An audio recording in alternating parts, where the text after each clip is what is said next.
सबको नमस्ते। नमस्ते। नमस्ते जी। सभी शुभकामनाएं आचार्य जी आपको। सबको शुभकामनाएं, सबको बहुत बहुत बधाई। और अब हम कार्यक्रम प्रारंभ कर रहे हैं, तो आप कृपया करके माइक ऑन न करेंगे, ध्यान रखेंगे और ध्यान पूर्वक सारे कार्यक्रम में दत्तचित होकर के सुनेंगे कि आपको आज क्या क्या यहाँ पर बताया जा रहा है और किसने क्या क्या अच्छे से कुछ जो जो योग्यताएं उनकी हैं उनके बारे में भी मैं बताऊंगा आपको। आदर जी शुरू करिए। मंत्रोदय समूह के 4 वर्ष पूर्ण होने पर 5वें वर्ष के प्रवेश पर आचार्य विजय भूषण जी द्वारा संचालित मंत्रोदय समूह के आप सभी का स्वागत अभिनंदन करते हैं। सभी को यथा योग्य नमस्ते। सभी को बहुत बहुत बधाई। 4 वर्ष हो गए हैं इस कार्यक्रम को चलते। सबसे पहले गायत्री मंत्र का उच्चारण करेंगे। नमस्ते सभी को नमस्ते। स्वः तत्सवितुर्वरेण्यं भर्गो धियो यो नः प्रचोदयात्। क्या है मंत्रोदय? सत्यार्थ प्रकाश का पढ़ना और समझना, संध्या मंत्र व्याख्या, दैनिक यज्ञ मंत्र और श्रुतलेख, भजन ट्रैक, रामायण महाभारत, वैदिक रैपिड फायर प्रश्नोत्तरी, स्वस्ति वाचनम मन अर्थ सहित, वैदिक राष्ट्रीय प्रार्थना और अन्य वेद मंत्रों का शुद्ध उच्चारण। एक मनुष्य को आर्य बनाने का वेदों का भंडार। मंत्रोदय के वार्षिक कार्यक्रम में स्वामी विवेकानंद परिव्राजक जी का आशीर्वाद व मार्गदर्शन हम सभी के लिए बहुत सौभाग्य की बात है। आचार्य विभूषण जी द्वारा संध्या का पाठ। मंत्रोदय समूह के साधक आपको भजन व अपने अनुभव व्यक्त करेंगे। हम सभी की प्रिय डॉक्टर सुषमा आर्य जी हम सभी के लिए एक विशेष संदेश लेकर आई हैं जो हम सब के लिए यादगार रहेगा। कार्यक्रम में उपस्थित हमारे विशेष अतिथियों का आभार जो ऑनलाइन कार्यक्रम करते हैं और उसमें वैदिक विद्वान अपने द्वारा अर्जित ज्ञान को हम सबको बांटते हैं। आप सभी का आज विशेष कार्यक्रम में पुनः स्वागत अभिनंदन। कार्यक्रम के लिए निवेदन है आचार्य विजय भूषण जी। स्वागत है आचार्य जी आपका। बहुत बहुत धन्यवाद।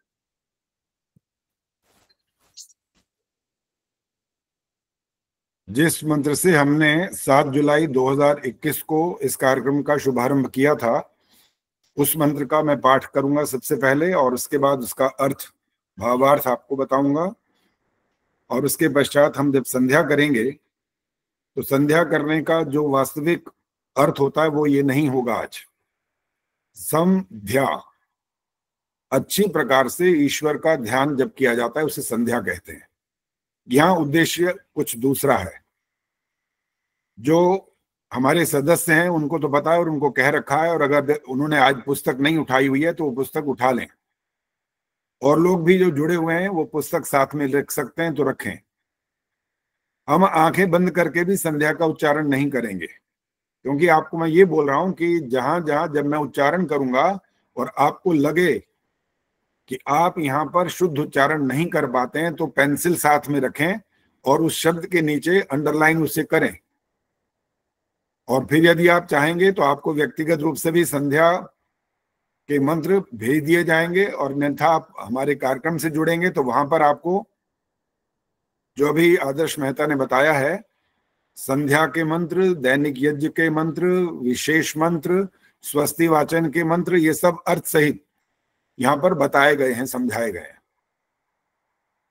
तब हम पाठ शुरू करेंगे और आप सब एकाग्रचित होकर के पुस्तक की ओर ध्यान रखें और जरूर अपने पुस्तक में निशान लगाएं कि कहाँ कहाँ हम अशुद्ध पाठ करते हैं। और इसको शुद्ध करने का बाद में जब आप अभ्यास करेंगे तो वो आपका अभ्यास आपको लाभ पहुंचाएगा।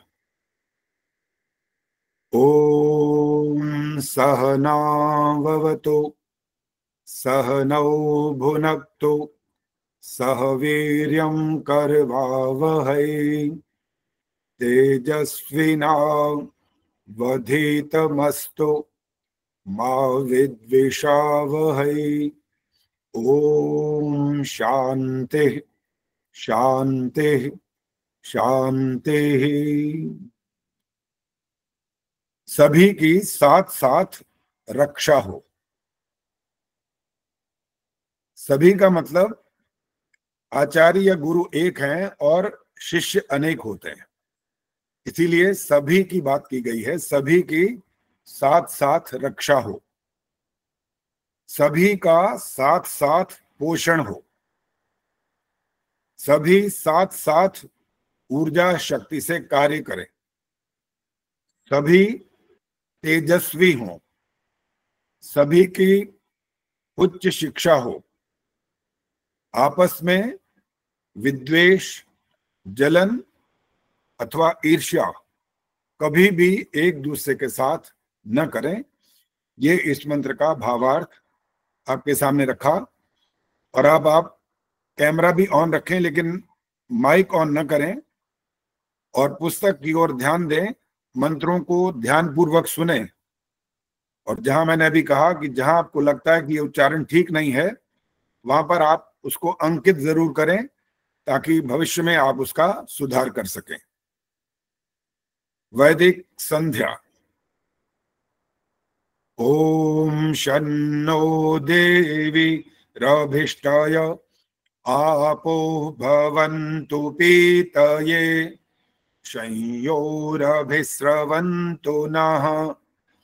ओम वाक् वाक्, ओम प्राणः प्राणः, ओम चक्षुश्चक्षुः, ओम श्रोत्रं श्रोत्रम्, ओम नाभिः, ओम हृदयम्, ओम कंठः, ओम शिरः, ओम बाहुभ्यां यशो बलम्, ओम करतल कर पृष्ठे, ओम भूः पुनातु शिरसि, ओम भुवः पुनातु नेत्रयोः, ओम स्वः पुनातु कंठे, ओम महः पुनातु हृदये, ओम जनः पुनातु नाभ्याम्, ओम तपः पुनातु पादयोः, ओम सत्यं पुनातु पुनः शिरसि, ओम खं ब्रह्म पुनातु सर्वत्र, ओम भूः, ओम भुवः, ओम स्वः, ओम महः, ओम जनः, ओम तपः, ओम सत्यम्, ओम ऋतञ्च सत्यञ्चाभिद्धा तपसो ध्यजायत, ततो रात्र्यजायत, ततः समुद्रो अर्णवः, समुद्रादर्णवा दधि संवत्सरो अजायत, अहोरात्राणि विदधद्विश्वस्य मिषतो वशी, सूर्याचन्द्रमसौ धाता यथा पूर्वमकल्पयत्, दिवं च पृथिवीं चान्तरिक्षमथो स्वः। ओम शन्नो देवी रभिष्टाय आपो भवन्तु पीतये संयोरभिस्रवन्तु नः। ओम प्राची दिगग्निरधिपतिरसितो रक्षितादित्या ईशवः, तेभ्यो नमो धीपतिभ्यो नमो रक्षितृभ्यो नमः, ईशुभ्यो नमः एभ्यो अस्तु।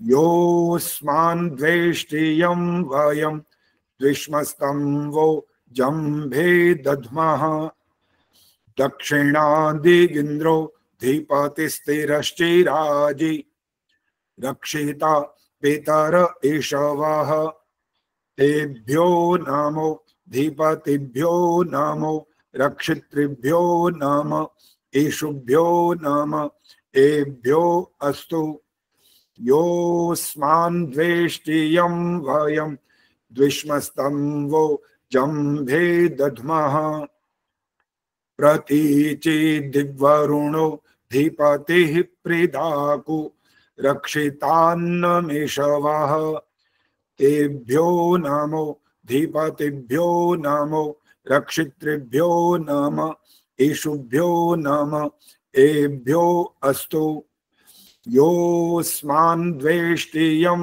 वयं द्विष्मस्तं वो जम्भे दध्मः उदीचे दिक्सोमो धीपतिः स्वजो रक्षिता शनिरिषवः तेभ्यो नमो धीपतिभ्यो नमो रक्षितृभ्यो नम ईशुभ्यो नम एभ्यो अस्तु योऽस्मान् द्वेष्टियं वयं द्विष्मस्तं वो जम्भे दध्मः ध्रुवा दिग्विष्णुरधिपतिः कल्माषग्रीवो रक्षिता वीरुध ईशवः तेभ्यो नमो धीपतिभ्यो नमो रक्षितृभ्यो नम ईशुभ्यो नम एभ्यो अस्तु योऽस्मान् द्वेष्टियं वयं द्विष्मस्तं वो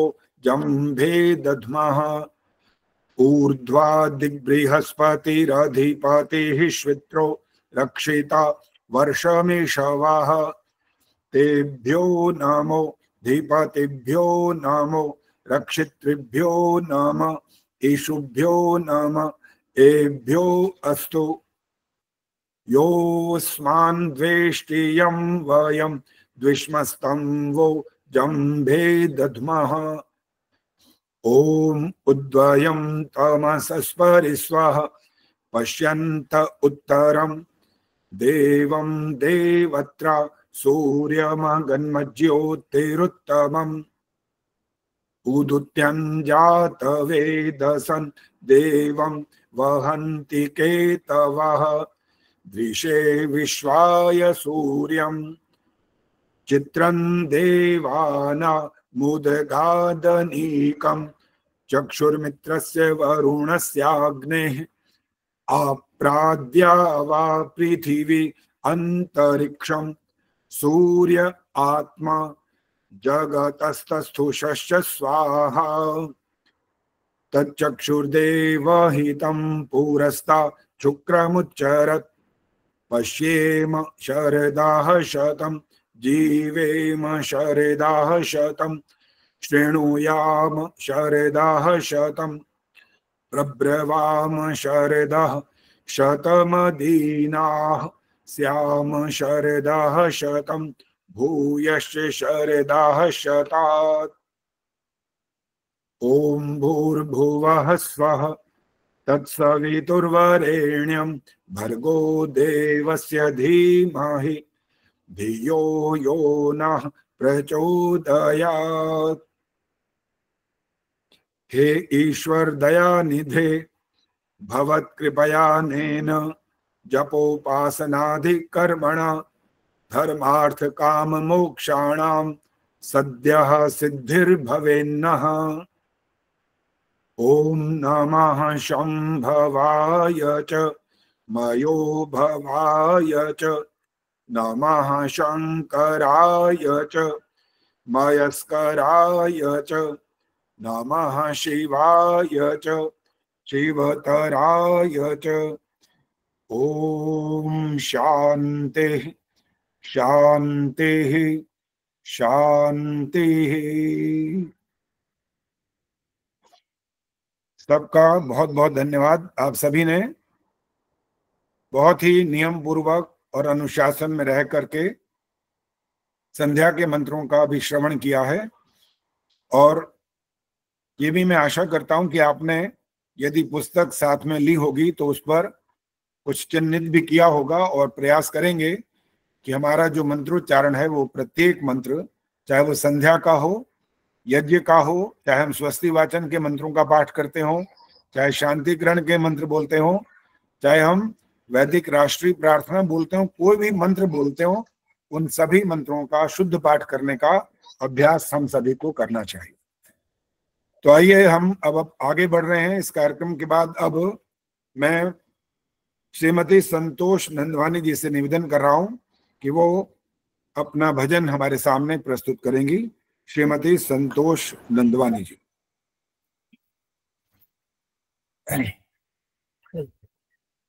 सबको सादर नमस्ते जी। आज मंत्रोदय स्थापना दिवस के उपलक्ष्य में उपस्थित समस्त माननीय सम्माननीय अतिथि गणों का स्वागत है, अभिनंदन है। आप सबको एवं सभी साधक साधिकाओं को बहुत बहुत बधाई। सर्वप्रथम तो हम उस परम पिता परमात्मा का कोटिशय धन्यवाद नमन करते हैं, जिनकी अपार कृपा से हमें सर्वगुण संपन्न कर्मठ कर्मशील सम्मानीय आचार्य विजय भूषण आर्य जी का सानिध्य प्राप्त हुआ, जिन्होंने हम सबको साधक साधिकाओं का जीवन ही परिवर्तित कर दिया। मंत्रोदय की विभिन्न कथाओं में, विभिन्न कक्षाओं में हमें विभिन्न वैदिक विषयों का पारखी बना दिया। हम अनुशासनबद्ध होकर इनके शुभ मार्गदर्शन में आगे बढ़ रहे हैं। हम सर्वदा इनके ऋणी रहेंगे और इनका धन्यवाद करते रहेंगे। इन्होंने हमें वेदों का सच्चा अनुगामी बना दिया। ईश्वर से प्रार्थना है कि ये युगल जोड़ी सम्माननीय आचार्य जी एवं स्वास्थ्य की मल्लिका हमारी डॉक्टर सुषमा आर्य जी दोनों सदा स्वस्थ रहें, दीर्घायु प्राप्त करें और इसी प्रकार हमारा मार्गदर्शन करते रहें। शत शत नमन है ऐसे कर्मवीर वेदों के अनुगामी इस युगल जोड़ी को। आज मुझे भी सौभाग्य प्राप्त हुआ है कि मैं मन विषय पर 4 पंक्तियां प्रस्तुत करूं। ये तो आप सब जानते ही हैं कि मन बड़ा चंचल है, इसकी गति अति न्यारी है। पल में यहाँ पृथ्वी पर और पल में आकाश की ऊंचाइयों पर पहुंच जाता है। इस पर नियंत्रण रखना सरल तो नहीं है, परंतु कठिन भी नहीं है। तो आइए हम आत्मचिंतन करते हुए इन्हें अपने जीवन में उतारने का प्रयास करें। ओ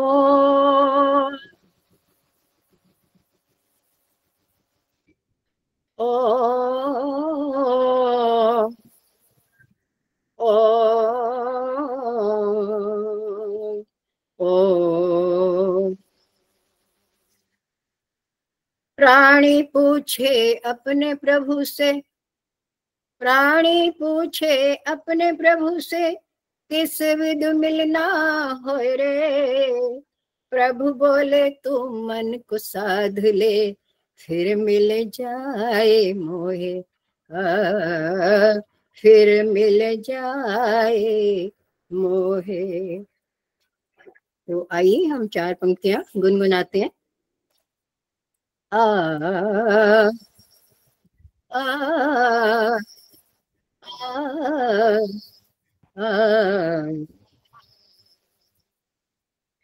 तोरा मन दर्पण कहलाए, तोरा मन दर्पण कहलाए।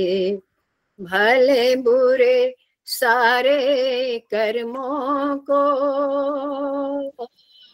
भले बुरे सारे कर्मों को देखे और दिखाए। तोरा मन दर्पण कहलाए, तोरा मन दर्पण कहलाए। मन ही देवता मन ही ईश्वर, मन से बड़ा न कोई। मन ही देवता मन ही ईश्वर, मन से बड़ा न कोई। मन उजियारा जब जब फैले, मन उजियारा जब जब फैले, जग उजियारा होए। इस उजले दर्पण पे प्राणी, इस उजले दर्पण पे प्राणी, धूल न जमने पाए, तोरा मन दर्पण कहलाए, तोरा मन दर्पण कहलाए। सुख की कलियां दुख के कांटे, मन सबका आधार। सुख की कलियां दुख के कांटे, मन सबका आधार। मन से कोई बात छिपे ना, मन से कोई बात छिपे ना, मन के नैन हजार। जग से चाहे भाग ले प्राणी, जग से चाहे भाग ले प्राणी, मन से भाग न पाए, तोरा मन दर्पण कहलाए, तोरा मन दर्पण कहलाए। तन की दौलत ढलती छाया, मन का धन अनमोल। तन की दौलत ढलती छाया, मन का धन अनमोल। तन के कारण मन के धन को, तन के कारण मन के धन को, माटी में ना रोल। मन की कदर भुलाने वाला, मन की कदर भुलाने वाला, हीरा जन्म गवाए, तोरा मन दर्पण कहलाए, तोरा मन दर्पण कहलाए। भले बुरे सारे कर्मों को, भले बुरे सारे कर्मों को, देखे और दिखाए, तोरा मन दर्पण कहलाए, तोरा मन दर्पण कहलाए। धन्यवाद जी आप सबका। बहुत सुंदर संतोष नंदवानी बहन जी, आपने तो समा बांध दिया। बहुत ही सुंदर, आपने मन के बारे में इतना सुंदर भजन गीत प्रस्तुत किया कि सबको बहुत प्रसन्नता हुई आपके इस गायन को सुनकर। बहुत अच्छी आपने इस प्रारंभ में थोड़ी सी व्याख्या भी की है, बहुत अच्छे से समझाया। अब मैं आमंत्रित कर रहा हूँ बहन दमयंती गुप्ता जी को, वो अपने अनुभव आपके सामने प्रस्तुत करेंगी। दमयंती गुप्ता जी। मैं एक भजन बोल सकती हूँ अगर समय हो तो? हाँ बताएंगे जी, बाद में, अभी नहीं। अच्छा नंदवानी जी, ये भजन ना मैं बड़े दिनों से ढूंढ रही थी। पता नहीं ईश्वर ने क्या कृपा मेरे ऊपर की कि आज ये मैंने खोला और आपका। आइए दमयंती गुप्ता जी, आइए।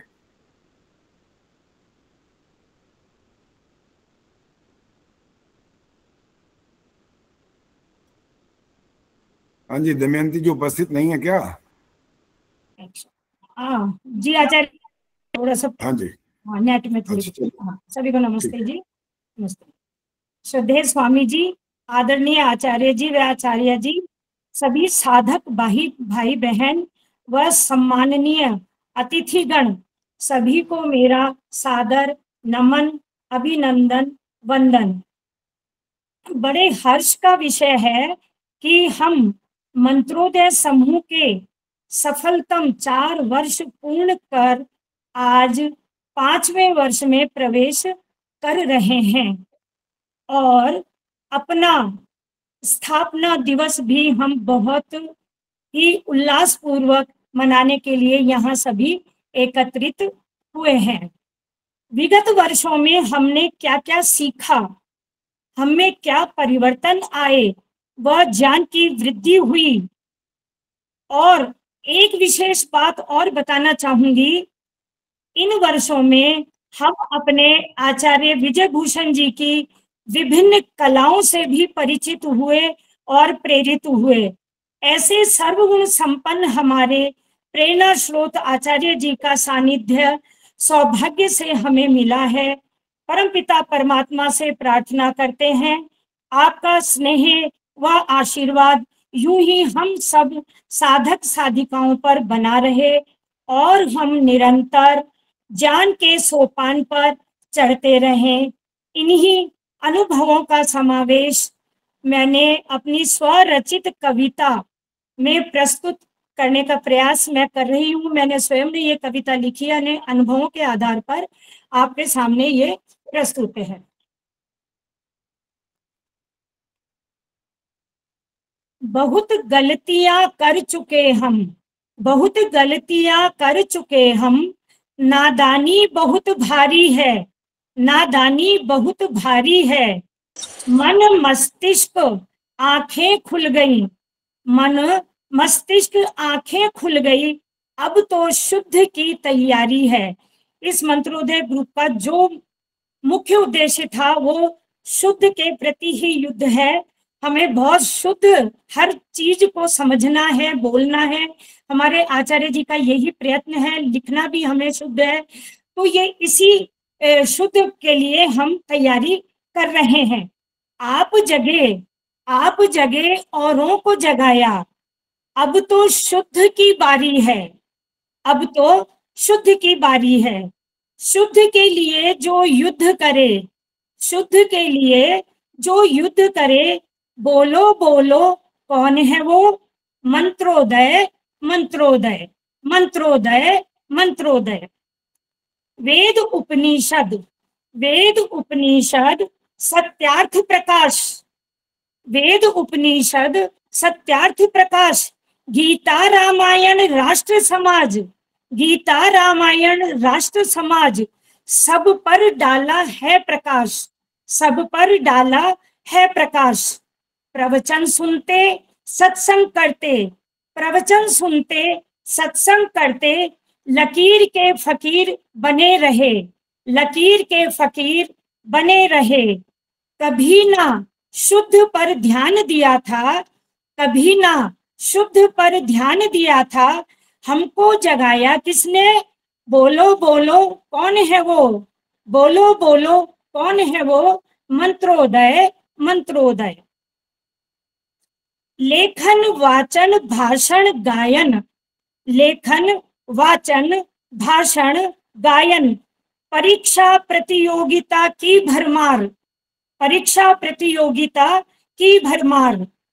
पूरे मनोयोग से लगकर, पूरे मनोयोग से लगकर दिया सभी साधकों ने उत्कृष्ट परिणाम, दिया सभी साधकों ने उत्कृष्ट परिणाम। हमारे आचार्य जी को पुरुषार्थ जो किया आचार्य जी ने हमारे लिए, हमारे साधकों ने भी पूरा मनोयोग से लगकर परीक्षाओं के माध्यम से, प्रतियोगिताओं के माध्यम से आचार्य जी को शायद हम संतुष्ट कर पाए हों अपने प्रयासों से। तो ये सभी, ये उत्साह जगाया किसने, ये उत्साह जगाया किसने, बोलो बोलो कौन है वो, बोलो बोलो कौन है वो, मंत्रोदय मंत्रोदय। मन के भ्रम व भेद मिटाए, मन के भ्रम व भेद मिटाए, मस्तिष्क का पूरा करकट हटाए, मस्तिष्क का कूड़ा करकट हटाए। हर पल आचार्य जी की कक्षा का ध्यान कराए, हर पल आचार्य जी की कक्षा का ध्यान कराए। क्योंकि आचार्य जी का पुरुषार्थ बहुत है। आचार्य जी एक परीक्षा लेते हैं और दूसरी परीक्षा के लिए हमें पहले से ही संदेश मिल जाता है, तो हम निरंतर उसी में अपना ध्यान लगाए रखते हैं और प्रयास करते हैं कि जो आचार्य जी ने हमें होमवर्क दिया है हम हमें पूर्ण मनोयोग से उसको पूर्ण करें और आचार्य जी के पुरुषार्थ को सफल करें। हर पल आचार्य जी की कक्षा का ध्यान कराए, बोलो बोलो कौन है वो, बोलो बोलो कौन है वो, मंत्रोदय मंत्रोदय। आचार्य जी का धैर्य पुरुषार्थ, आचार्य जी का धैर्य पुरुषार्थ, इधर परीक्षा उधर परिणाम, इधर परीक्षा उधर परिणाम। आचार्य जी परीक्षा लेते हैं, साधक बहुत ज्यादा हैं, साधिकाएं बहुत ज्यादा हैं, तो परीक्षा होने में अवश्य 2 या 3 दिन का समय लग जाता है, लेकिन जिस दिन हमारी परीक्षा समाप्त होती है लगभग उसके दूसरे दिन हमें उसका परिणाम भी मिल जाता है। ये आचार्य जी का बहुत बड़ा पुरुषार्थ है। तो हमें इंतजार भी नहीं करना पड़ता कि हमारे कितने नंबर आए हैं, कौन सा हमें स्थान मिला है, बहुत तुरंत ही हमें वह परिणाम भी हमारे सामने आ जाता है। इधर परीक्षा उधर परिणाम, भर दिया हम में उत्साह तमाम। हम भी लगे रहे दिन रात, हम भी लगे रहे दिन रात, उम्र की कोई न सीमा देखी, उम्र की कोई ना सीमा देखी, ना ही देखा सुबह और शाम, ना ही देखा सुबह और शाम। हम में ये आत्मविश्वास, हम में ये आत्मविश्वास जगाया किसने, बोलो बोलो कौन है वो, बोलो बोलो कौन है वो, मंत्रोदय मंत्रोदय। गुरुवर के चरणों में वंदन, गुरुवर के चरणों में वंदन, पाते रहे ज्ञान का चंदन, पाते रहे ज्ञान का चंदन।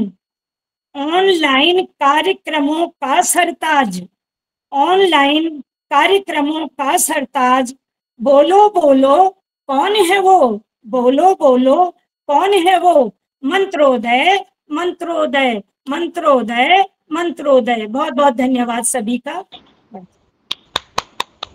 बहुत सुंदर दमयंती गुप्ता जी, आपने अपनी स्वरचित कविता प्रस्तुत की और सारा का सारा खाका खींच करके सामने रख दिया कि आप मंत्रोदय के माध्यम से सभी साधक साधिकाएं कितना पुरुषार्थ करते हैं, कितनी मेहनत करते हैं और तैयार रहते हैं। इस उम्र के अंदर ये वाला काम करना कोई खेल हंसी मजाक नहीं है, कि आपके पुरुषार्थ का ही परिणाम है कि आप प्रतिदिन दिन प्रतिदिन और उन्नति करते जा रहे हैं।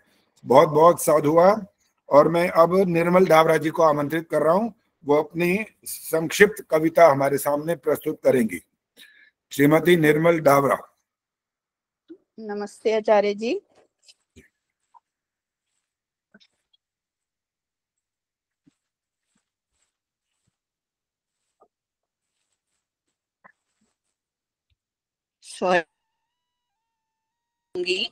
आचार्य जी का तो जितना भी धन्यवाद करें, हम लोग बहुत वक्त तक एक अच्छी अध्यापिका रहे, लेकिन इतने सालों में हमने कुछ नहीं सीखा। जो हम और आर्य समाज भी ना जाने कितने वर्षों तक जाते रहे, लेकिन जो कुछ हम आचार्य जी से सीख रहे हैं उनके हम ऋणी हैं, और उनका हम ऋण कभी भी पूरी जिंदगी जब तक हमारा जीवन है नहीं उतार सकते हैं।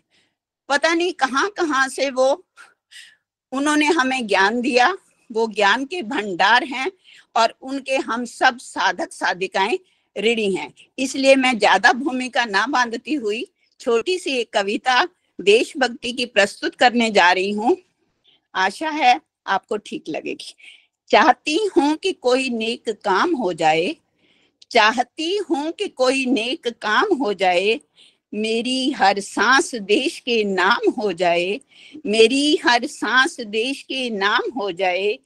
जो सिर उठे तो सामने तिरंगा हो, जो सिर उठे तो सामने तिरंगा हो, जो सिर झुके तो वतन को प्रणाम हो जाए, जो सिर झुके तो वतन को प्रणाम हो जाए।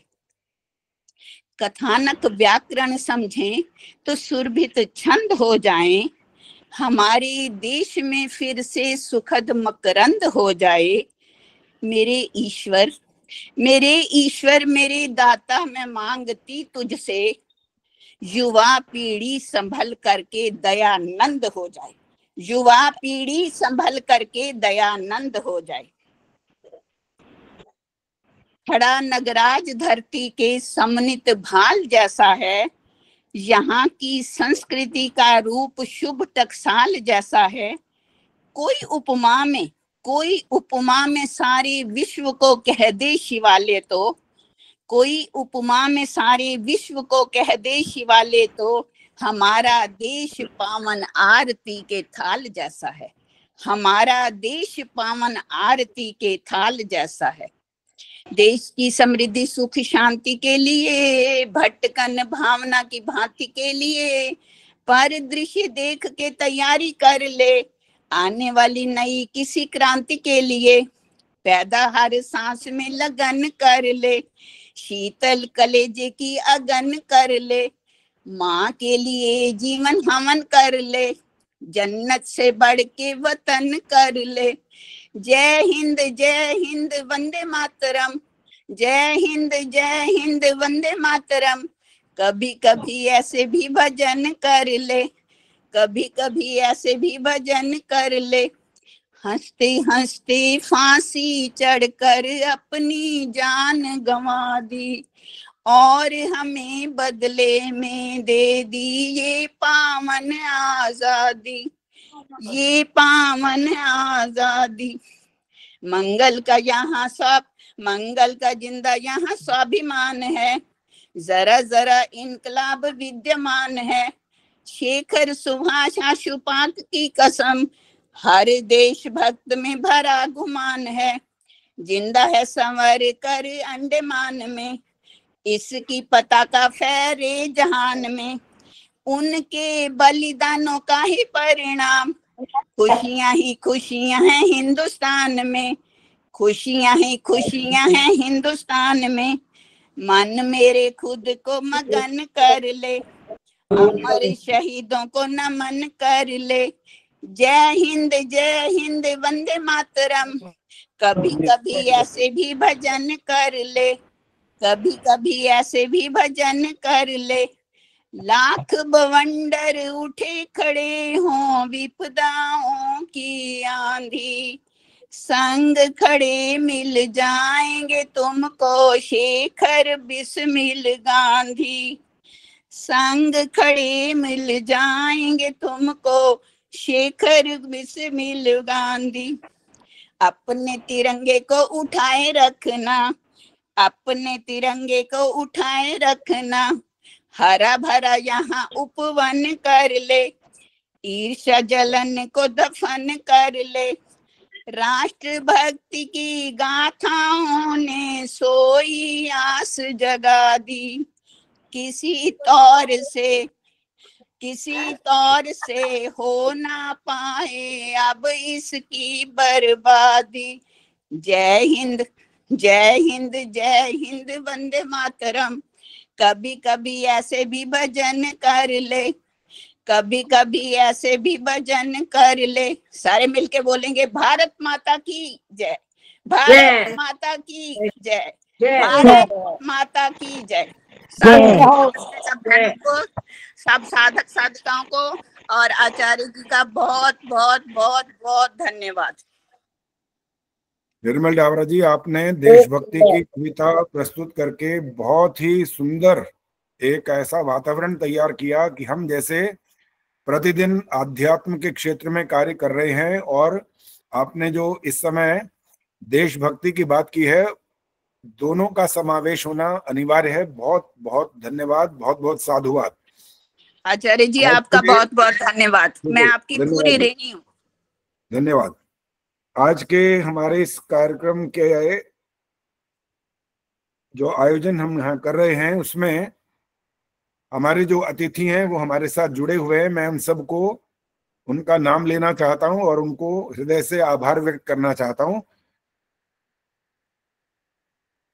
आचार्य श्रीमती विमलेश बंसल आर्या जी, मृदुला चोटानी जी, श्रुति सेतिया जी, प्रेम मदान जी, श्रीमती शांता तनेजा जी, सुषमा बुद्धिराजा जी, उषा मलिक जी, आचार्य अवनीश मैत्री जी, प्रेमलता कुमार जी, उषा सूद जी, प्रतिभानंद जी, श्री रवि कुमार जी, श्री जितेंद्र तायल जी, श्रीमती बिंदु मदान जी, सुधा मित्तल जी, आप सभी का इस कार्यक्रम में आकर के जो आपने हमारा उत्साह वर्धन किया है, मैं उसके लिए आपका हृदय से आभार व्यक्त करता हूं।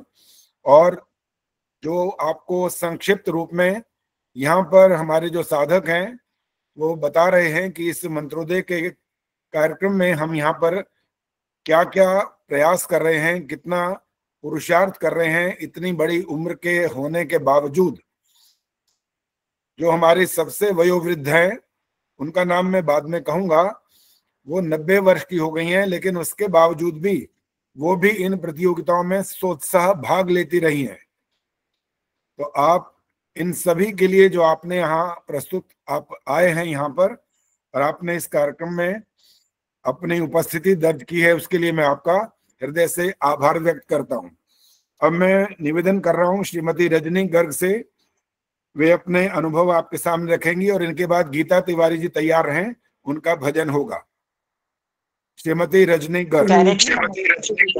आचार्य जी नमस्ते। हुआ तो मैं भी एक भजन प्रभु भक्ति का। रजनी गर्ग जी। श्रद्धेय जी, श्रद्धेय आचार्य जी, आदरणीय डॉक्टर सुषमा आर्या जी, पूजनीय स्वामी जी और आज के इस विशेष वेबिनार में जुड़े हुए सभी सम्माननीय विद्वज्जन, अतिथिगण और सभी मेरे मंत्रोदय समूह के साथी, सभी को सादर वंदन अभिनंदन करती हूँ। जैसा कि हम सभी जानते हैं कि हर आत्मा में उन्नति की अपार क्षमता होती है और जिनके संस्कार अच्छे होते हैं वो इसके लिए निरंतर प्रयासरत रहते हैं और उसके लिए हमें आप सभी सम्माननीय विद्वज्जनों से समय समय पर आपके उपदेशों के माध्यम से, आपके प्रवचनों के माध्यम से ज्ञान प्राप्त होता रहता है और वैदिक साहित्य से भी ज्ञान प्राप्त होता रहता है। सभी अपनी आत्मा के उत्थान में यथासंभव लगे हुए हैं, परंतु मंत्रोदय कार्यक्रम की अपनी एक अलग विशेषता है। मंत्रोदय कार्यक्रम में मंत्रों के शुद्ध उच्चारण के लिए आचार्य जी जितना प्रयास करते हैं, इतनी अपनी ऊर्जा लगाते हैं, क्योंकि हम सभी जानते हैं कि मंत्रों का अशुद्ध उच्चारण अर्थ का अनर्थ ही कर देता है। तो मंत्रों का विशेष शुद्ध उच्चारण अवश्य ही हमें सभी को लाभ देता है और मंत्र के शुद्ध उच्चारण के साथ साथ पंच यज्ञों को करने की पूर्ण विधि, उसकी विधि का क्रम और उसके क्रम की वैज्ञानिकता को आचार्य जी बड़ी ही सरस और उत्साह से सभी को समझाते हैं। इतनी अच्छी तरह से समझाते हैं कि सभी की पंच यज्ञों में रुचि अपने आप ही होने लगती है और सभी इसके लिए अब प्रयासरत हैं करने के लिए। यही नहीं, मंत्रोदय कार्यक्रम में रामायण, महाभारत, भगवत गीता के श्लोकों की परीक्षाएं, प्रतियोगिताएं निरंतर चलती रहती हैं और सत्यार्थ प्रकाश के अध्ययन कराना और उसकी परीक्षा लेना आचार्य जी निरंतर करते रहते हैं। यही नहीं, राष्ट्र प्रेम से संबंधित कविताएं और परीक्षाएं भी लेते रहते हैं और गीत संगीत की प्रतियोगिताएं भी निरंतर होती हैं। संगीत की बारीकियों को बहुत ही सहजता से और धैर्य पूर्वक समझाते हैं और संगीत को ट्रैक पर कैसे गा सकते हैं, इसके लिए मैंने इस कार्यक्रम में ही विशेष जानकारी ली है। और यही नहीं, गणितीय संख्याओं की प्रतियोगिताएं और परीक्षाएं कराकर आचार्य जी सभी को ऊर्जावान और उत्साहित करते रहते हैं।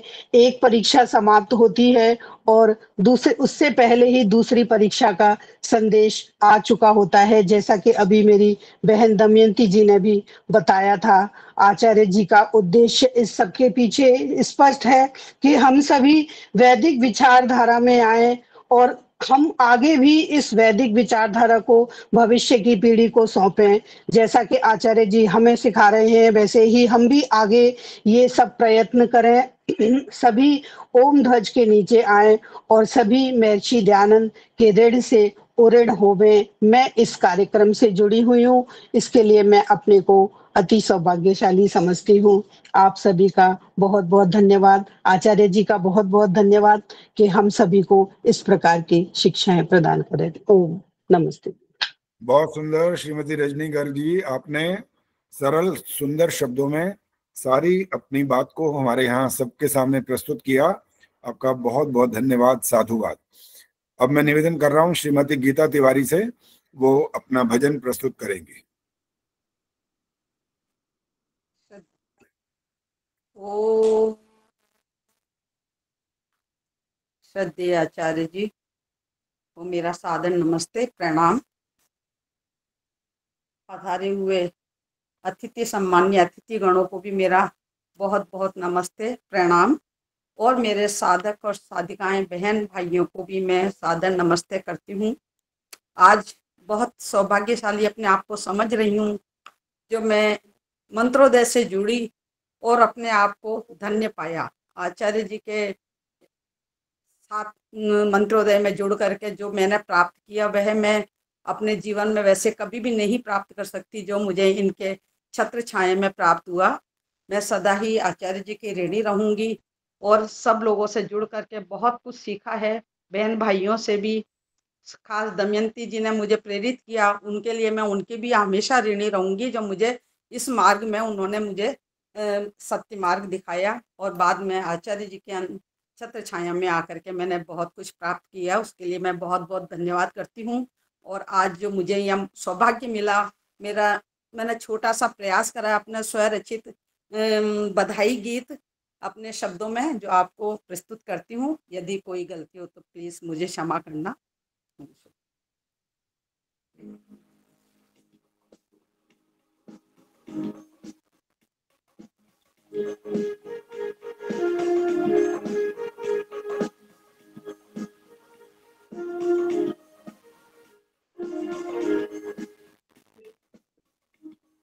सभी को बधाई, आज शुभ दिन आया है।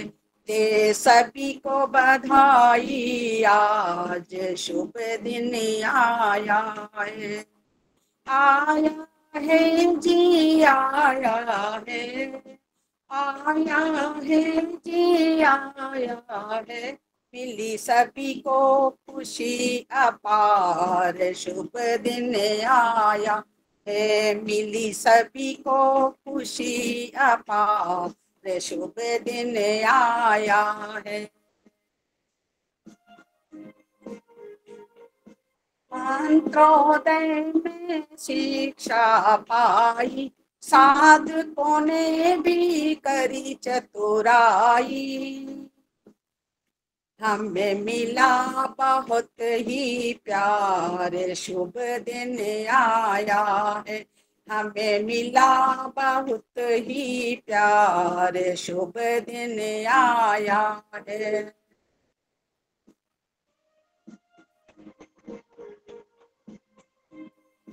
वेद मंत्र के पाठ पढ़ा है, पंच महायज विधि सिखलाई। शुद्ध किया मंत्र उच्चार, शुभ दिन आया है। शुद्ध किया मंत्र उच्चार, शुभ दिन आया है। सभी साधकों परिश्रम कीना, सभी साधकों ने परिश्रम कीना। शुद्धि भाव मन में भर दीना। आचार्य जी के गुण है अपार, शुभ दिन आया है। आचार्य जी के गुण है अपार, शुभ दिन आया है।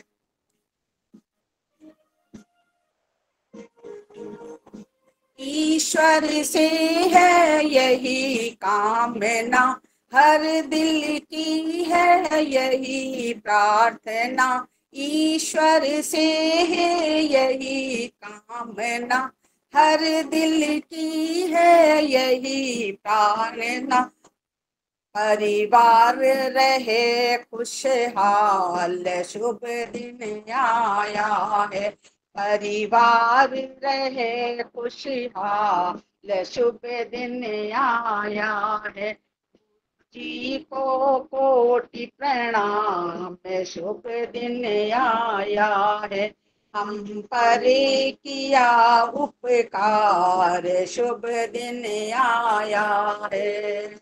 आया है जी आया है, आया है जी आया है। दे सभी को बधाई, आज शुभ दिन आया है। मिली सभी को खुशी अपार, शुभ दिन आया है।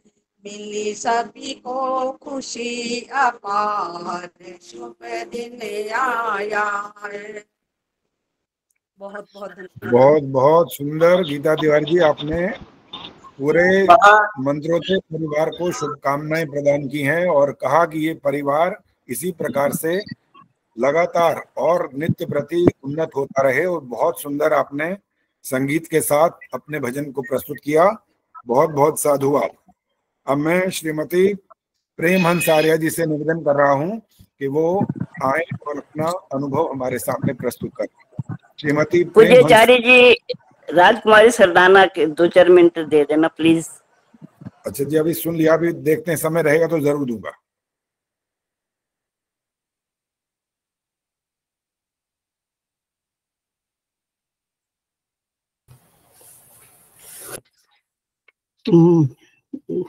मंत्रोदय के कार्यक्रम के संचालक आचार्य विजय भूषण आर्य जी एवं डॉक्टर सुषमा आर्य जी, अज्ञान तिमिर लोक के लिए आलोक पूज्य स्वामी विवेकानंद परिव्राजक जी और सभी बुद्ध प्रबुद्ध आचार्य श्रीमती विमलेश बंसल जी, योगाचार्य श्रुति सेतिया जी, श्रीमती मृदुला चौटानी जी, प्रेम मदान जी, शांता तनेजा जी, प्रतिभानंद जी, सुषमा बुद्धि राजा जी, प्रेमलता कुमार जी और कवित्री उषा सूद जी, उषा मलिक जी और सर्वश्री रवि कुमार जी और जितेंद्र तायल जी। शायद मैं किसी का नाम भूल ना रही हूँ, क्षमा चाहूंगी। आप सबका तहे दिल से अंतर मन से स्वागत करते हुए आपको सादर नमस्ते। और इन सब को जोड़ने वाले भाई कुलभूषण जी और मेरी प्रिय आदर्श मेहता जी, जो कि कार्यक्रम की संयोजक है और जिनके कारण हम इतने लाभान्वित हो रहे हैं। मैं प्रेम हंस आर्य ऑस्ट्रेलिया से आप सभी विद्वत जनों और विदुषियों का हृदय पटल से स्वागत अभिनंदन करती हूँ। और आज मंत्रोदय स्थापना के 4 वर्ष पूर्ण होने पर और पंचम में पदार्पण करने पर अपनी भागीदारी पर स्वयं को गौरवान्वित अनुभव कर रही हूँ और अपने कुछ अनुभव साझा करना चाहती थी। और जब मैंने विचार किया कि अपने अनुभव साझा करूं कि मैंने पिछले 4 वर्षों में क्या पाया, तो शब्द चले आ रहे थे बिन बुलाए मेहमान की तरह। परंतु आचार्य जी, जब आपको सामने देखती हूं तो शब्द ही नहीं मिलते कुछ कहने को, ना काफी पढ़ने लगता है मेरा शब्दों का भंडार। कर सकती नहीं बयां मैं शब्दों में, ये मेरे बस की बात नहीं। ये ज्यादती होगी मेरी, कर दूं मैं भावना को भाषा। रहूंगी आभारी अगर आप समझें मेरे मौन की परिभाषा। आप जानते हैं, भाषाओं का तो अनुवाद हो सकता है पर भावनाओं का नहीं। और मैं भाव विह्वल हूं। इन 4 वर्षों में मैंने जो कुछ भी सीखा और सीखने के बाद आचरण में लाने के फलस्वरूप मेरे कार्यकलापों को देखकर जब कोई भी प्रशंसा के 2 शब्द कहता था तो धन्यवाद स्वरूप अपने आज के श्रद्धेय गुरु आचार्य विजय भूषण जी एवं परमात्मा को संपूर्ण श्रद्धा और मौन रूप से स्वयं को समर्पित कर देती हूँ और मन को समझाती हूँ कि कोई तो है हमारी गलतियां निकालने वाला और हमें खुश होना चाहिए, क्योंकि कोई तो है हमें पूर्ण दोष रहित बनाने के लिए अपना सांसारिक सुख, त्याग और दिमाग हमें दे रहा है। मैं आपकी बहुत आभारी हूँ और इस आभार के साथ मैं अपनी उषा दीदी की भी आभारी हूँ, मेरी बहन, जिसने मुझे इस मंत्रोदय ग्रुप से जोड़ा। नहीं तो मैं परदेश में बैठी कुछ भी ना पा सकती, और मैं सौभाग्यशाली हूँ कि परदेश में बैठ के आप लोग ज्ञानी लोगों के साथ मेरा संपर्क हुआ। आपके नेतृत्व में मंत्रोदय संस्था के महोत्सव पर, जो कि स्थापना के 4 वर्ष पूर्व होने पर मनाया जा रहा है, आपके कृतित्व और व्यक्तित्व के विषय में चंद शब्द कहते हुए स्वयं को गौरवान्वित अनुभव कर रही हूँ। हालांकि सारे शब्द बौने पड़ जाते हैं, शब्द में सामर्थ्य नहीं किसी के व्यक्तित्व के वर्णन का। गत 4 वर्ष से मंत्रोदय के सभी सदस्य वैदिक मंत्रों का शुद्ध उच्चारण, विशेषतः दैनिक संध्या, यज्ञ हवन के मंत्रों का वैदिक सिद्धांत, वैदिक कर्म कांड में प्रशिक्षण प्राप्त कर रहे हैं। और कार्यक्रम की गंभीरता देखिए, न केवल विद्यार्थी बनकर प्रशिक्षित होते हैं, अपितु उनकी परीक्षा भी ली जाती है, जो कभी मौखिक और कभी लिखित रूप में। और इस कार्यक्रम में अधिकांश शिक्षार्थी विद्यार्थी अधेड़ उम्र के ही हैं। अपने से छोटों को पढ़ाना जितना सरल है, अपनों से आयु में बड़ों को सिखाना उतना ही कठिन और तप है। परंतु आचार्य जी अत्यंत विनम्र भाव से सम्मान पूर्वक कदम कदम पर विभिन्न दृष्टांतों के माध्यम से ये बताने का प्रयास करते रहे हैं, जो कि सरल नहीं है। पहले पढ़ाना, समझाना, फिर प्रश्न तैयार करना, और संप्रेषण के गुणों से धनी है आप। कभी मंत्रों के शुद्ध उच्चारण का अभ्यास करा सिखाकर, और कभी परीक्षा लेकर। कुछ दिन पूर्व संभवतः 8वां अध्याय सत्यार्थ प्रकाश के पढ़ा रहे थे और प्रश्न लिख कर दिए कि आपको इन प्रश्नों के उत्तर देने हैं। ये मैं आपके साथ साझा करूंगी। तो सबने क्या कहा कि आचार्य जी ये तो बड़ा मुश्किल है। फिर सबके अनुरोध पर पुनः वे प्रश्न कि इस उम्र में इतना स्मरण करना मुश्किल है, तो 2 भागों में विभाजित कर दिया, 50 प्रश्नों को 25-25 के। और फिर परीक्षा लेकर परिणाम देना, ये कोई सरल काम नहीं। योग्य विद्वत जनों का संग होना संभवतः तकदीर होती है, और बहुत कम लोगों के हाथों में ये लकीर होती है।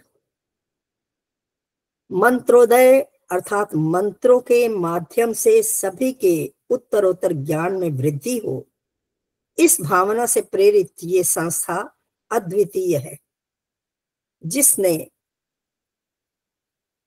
जैसे अन्य कई वरिष्ठ सदस्यों का एक ऐसा मंच प्रदान किया है जिससे वे अपनी दबी हुई प्रतिभा को विकसित कर पाए, जिसका 100% श्रेय जाता है संस्था के संस्थापक, संयोजक श्री विजय भूषण आर्य जी और संरक्षिका डॉक्टर सुषमा आर्य जी। जब हम सबने कहना आचार्य जी ये तो कठिन है, ये कैसे करेंगे, आपने प्रश्न तो दे दिए, अब उत्तर हम गलत याद कर लेंगे तो फिर वो गलत ही याद रहेंगे। तो आचार्य जी ने प्रयास किया कि ये करें ले, और फिर ये कह के कि कहा यूं ही नहीं मिलती मंजिल, दिल में एक जुनून सा जगाना पड़ता है। महज यूं ही नहीं गिरते फूल झोली में, कर्म की शाख को हिलाना पड़ता है। अंधेरों को कोसने से कुछ नहीं होगा, अपने हिस्से का दिया खुद जलाना पड़ता है। इस तरह के प्रेरक शब्द कहकर हमें उत्साहित किया। आचार्य जी ने यथासंभव सभी को ये बताने का प्रयास किया कि संस्कारों से बड़ी कोई विरासत नहीं और ईमानदारी, संस्कारों से बड़ी कोई वसीयत नहीं और ईमानदारी से बड़ी कोई विरासत नहीं। अतः ईमानदारी से जो यहाँ से पाया उसे स्वयं के आचरण में लाइए और फिर देखिए अपने शेष जीवन में क्या परिवर्तन आता है। मैं आपका ज्यादा समय ना लेते हुए सिर्फ इतना ही कहना चाहूंगी। मेरी आज तबीयत थोड़ी ठीक नहीं है, मैं कह रही हूँ 2 तक बुखार है मुझे, मैं बैठी हुई हूँ, तो शायद मैं अभी बंद भी कर दूं, इसको लेट के सुनूंगी। तो आपके जैसे कहते हैं, आपके शब्द जो है पाथेय बनकर प्राणी मात्र का मार्गदर्शन कराते हैं। आचार्य जी, मैं आपको मंत्रोदय ग्रुप की ओर से शुभकामनाओं के साथ आश्वस्त करना चाहती हूँ कि ज्ञान भक्ति की गंगा में नहलाने का आपका यह अथक प्रयास कभी विफल नहीं होगा, क्योंकि इस मंच से जुड़कर सिर्फ प्रतिभा ही नहीं निखरती, आत्मविश्वास भी सबल होता है। जब आप कहते हो कि आप ओल्ड नहीं गोल्ड हो गए हो, तो आपकी प्रतिक्रिया अत्यंत प्रोत्साहित करती है। अंत में मंत्रोदय के सभी सदस्यों की ओर से आपका साभार धन्यवाद करते हुए अपनी वाणी को विराम दूंगी। बहुत बहुत धन्यवाद। मेरी आज असल में तबीयत ज्यादा ही कुछ खराब है। मैं धन्यवाद। बहुत बहुत धन्यवाद प्रेमांश जी,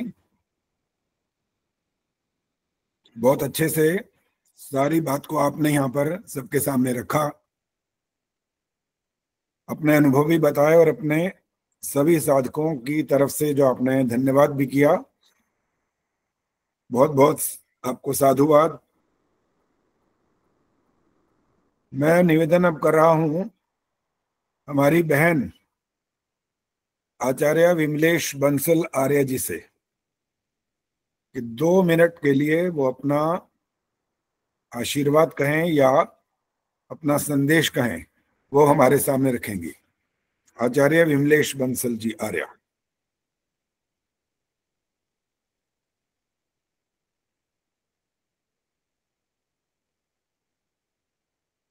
हाँ जी, हैं क्या? देखिए जरा। ओम अच्छा, ओम ओम ओम। मैं बाहर हूँ अभी और मुझे एक कार्यक्रम के लिए फिर जुड़ना है। अभी थोड़ा सा घर से बाहर आई तो नेटवर्क हो सकता है ढीला पड़ रहा हो। मैंने अपना अच्छा, मैसेज दिया है, पर मैं 1 अच्छा, मिनट 2 मिनट भी नहीं, 1 ही मिनट में बात कर रखूंगी अपनी। तो मुझे चलिए। बहुत अच्छा लग रहा है आज। वास्तव में सभी को सादर सप्रेम नमस्ते कहती हूँ संक्षिप्त रूप से। पूज्य स्वामी जी, आचार्य विजय भूषण भैया जी, भाभी जी और सभी जिन्होंने भी सुनाई है, माता प्रेमहंस जी, बहन रजनी गर्ग जी, सभी को मेरा सादर सप्रेम नमस्ते स्वीकार हो। वास्तव में आज मुझे ऐसा लग रहा है इस प्रोग्राम को देख करके असली गुरु पर्व मन रहा है। श्रावण मास में जो गुरु पर्व आता है वो इसी तरीके से अपने गुरु के प्रति हृदय के उद्गार प्रकट किए जाते हैं। जिन गुरु ने हमें इतना पढ़ाया पूरे वर्ष भर, अब ये आपका पंचम है, आपके कितने मंत्र शुद्ध हुए, वाणी आपकी कितनी शुद्ध हुई। क्योंकि वाणी का प्रभाव कहाँ जाता है, वाणी का प्रभाव कब आता है, वाणी पर प्रभाव कब आता है, जब हमारे मन विचार में आता है, मन में। और मन में कैसे आता है, जब हम मंत्र को शुद्ध पढ़ते हैं। तो शुद्ध पढ़ते के साथ ही जैसा कि रजनी जी ने बताया कि उसके भाव हमारे भीतर शुद्ध उतरते हैं। जब शुद्ध उतरते हैं तो वाणी शुद्ध बोलती है, और जब वाणी शुद्ध बोलती है तो क्रिया व्यवहार भी हमारा सबके साथ अच्छा होता है, शुद्ध ही होता है। तो एक दोहे से कहती हूँ अपनी बात को अभी अभी तुरंत। शुद्ध के प्रति युद्ध जो विजय हुई सुखधाम, मंत्रोदय होगा सफल, साधक हो निष्काम, साधक हो निष्काम। बहुत बहुत बधाई सभी को, बहुत बहुत शुभकामनाएं मेरी। बहुत बहुत धन्यवाद। हमारी बहन है और बहुत ही सुंदर ढंग से अपना वेद प्रचार का कार्य कर रही हैं। प्रतिदिन इनका फेसबुक पर मैं देखता हूँ कितने आर्य परिवारों में जाकर के उनको उत्साह के साथ बड़े सरल ढंग से अपने प्रवचनों के माध्यम से, यज्ञ के माध्यम से उनके अंदर वैदिक संस्कार भरने का बहुत बड़ा पुरुषार्थ कर रही हैं। उनको मैं अपनी ओर से, अपने मंत्रोदय के सभी साथियों की ओर से हृदय से आभार व्यक्त करता हूं। बहुत बहुत धन्यवाद।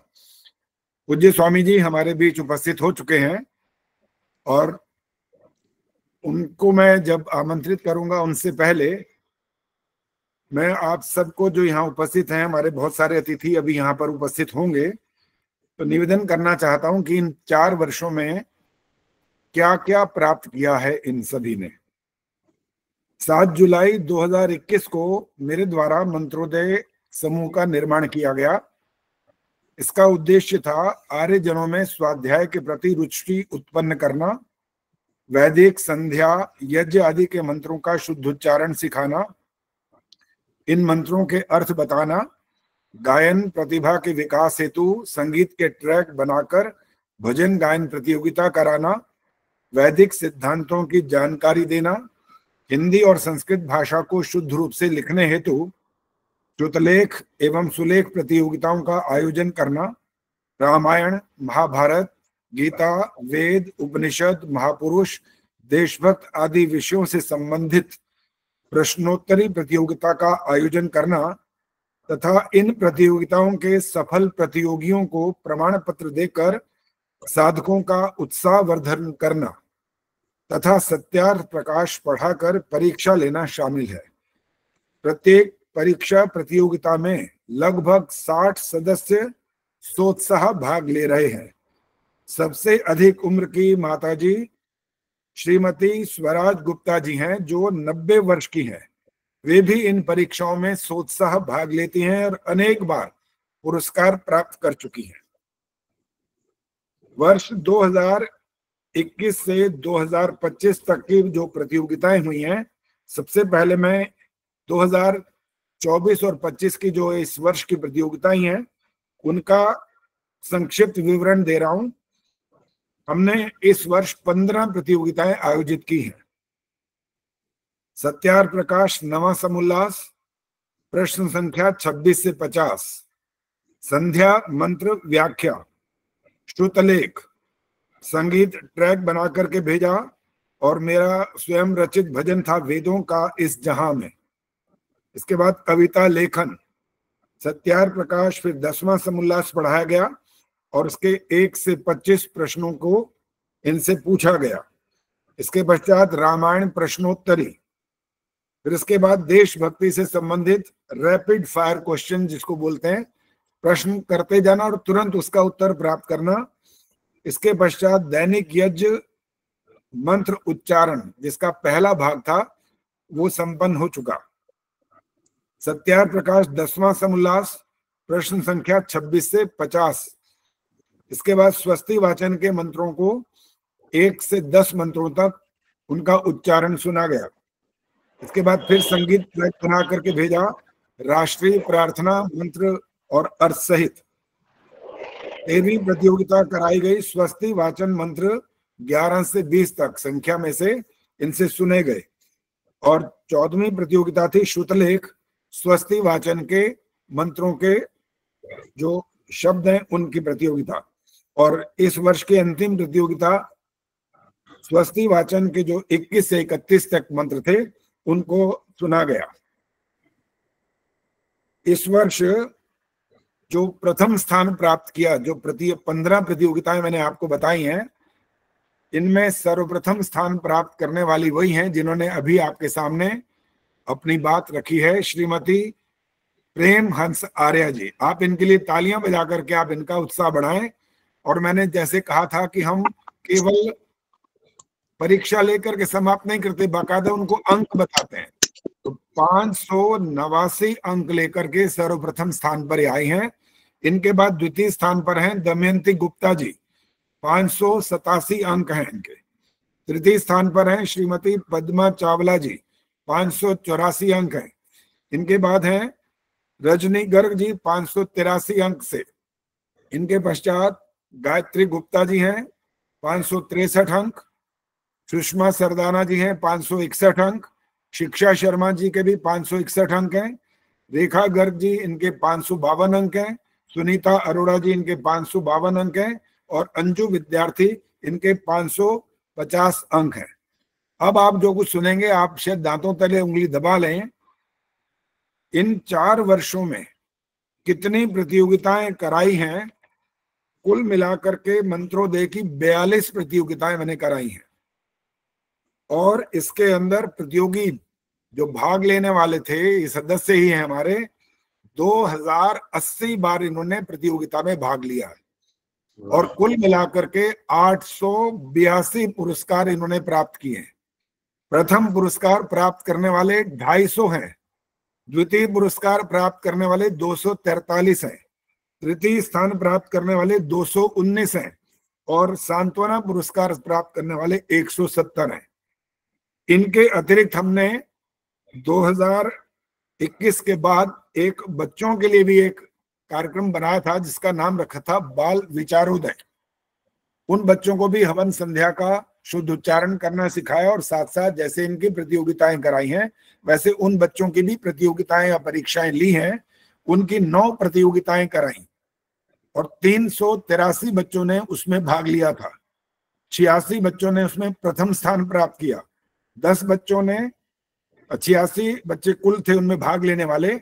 प्रथम स्थान प्राप्त करने वाले 10 बच्चे थे, 27 स्थान प्राप्त करने वाले द्वितीय बच्चे और तृतीय स्थान प्राप्त करने वाले 17 बच्चे और सांत्वना स्थान प्राप्त करने वाले 32 बच्चे। इसके साथ साथ सेवा इंटरनेशनल जो हमारी बहन श्रीमती प्रेमहंस आर्या जी हैं, उनके सहयोग से और उनके संयोजकत्व में 3 बार प्रतियोगिताएं कराई ऑस्ट्रेलिया में और जिसके अंदर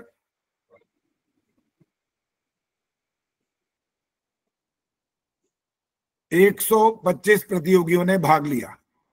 प्रथम स्थान प्राप्त करने वाले 38 कुल पुरस्कार थे। 8 प्रतियोगियों ने प्रथम पुरस्कार प्राप्त किया, 11 प्रतियोगियों ने द्वितीय स्थान प्राप्त किया, 10 प्रतियोगियों ने तृतीय स्थान प्राप्त किया और 9 प्रतियोगियों ने सांत्वना पुरस्कार प्राप्त किया। तो इस प्रकार से कुल मिलाकर के हमने 4 वर्षों में 54 प्रतियोगिताएं आयोजित की हैं। अब अंतिम बात जो कह रहा हूं वो ये कि सबसे अधिक बार जिन्होंने प्रतियोगिताओं में और परीक्षाओं में भाग लेकर के सबसे अधिक बार पुरस्कार प्राप्त किया, उनके लिए जरा जोरदार तालियां आप बजाएंगे। उनका नाम है श्रीमती रजनी गर्ग। 34 बार इन्होंने पुरस्कार प्राप्त किया है, 34 बार। इनके बाद हैं दमयंती गुप्ता जी 29 बार। इनके बाद हैं शिक्षा शर्मा 29 बार, प्रेमहंस आर्या जी 27 बार, पद्मा चावला जी 27 बार पुरस्कार प्राप्त कर चुकी हैं, सुखवर्षा सरदाना जी 25 बार, रेखा गर्ग जी 25 बार, उर्मिल शर्मा जी 24 बार, गायत्री गुप्ता जी 23 बार, अंजू विद्यार्थी 23 बार, चंदा सचदेवा जी 22 बार, शशि प्रभा जी बीच में नाम रह गया था 28 बार इन्होंने पुरस्कार प्राप्त किया और सुनीता अरोड़ा जी ने भी 26 बार पुरस्कार प्राप्त किया।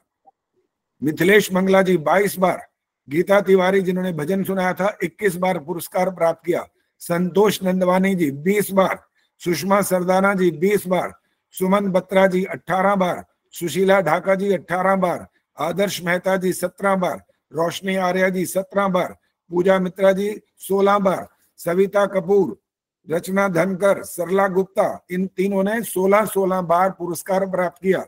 सविता कपूर जी 15 बार, इंदिरा टांगरे जी 14 बार, गार्गी गुप्ता जी 14 बार, निर्मल डावरा जी 12 बार, कुसुम शर्मा जी 12 बार, कमलेश यांगरा जी 11 बार, सुदर्शन मनचंदा जी 11 बार, चंद्रकांता अरोड़ा जी 11 बार और जो वयोवृद्ध हमारी माता जी हैं स्वराज गुप्ता जी 10 बार इन्होंने पुरस्कार प्राप्त किया। कुल मिलाकर के 110 हमारे साधक हैं जिन्होंने अनेक बार पुरस्कार प्राप्त किए। तो मैं इन सबको बहुत बहुत बधाई देता हूं और बहुत बहुत शुभकामनाएं प्रस्तुत करता हूं कि जैसे ये उत्साह पूर्वक अभी तक इन प्रतियोगिताओं में और परीक्षाओं में भाग ले रही हैं, भविष्य में भी इसी प्रकार से ये इन प्रतियोगिताओं में भाग लेती रहेंगी और अपने ज्ञान का परिमार्जन करती रहेंगी।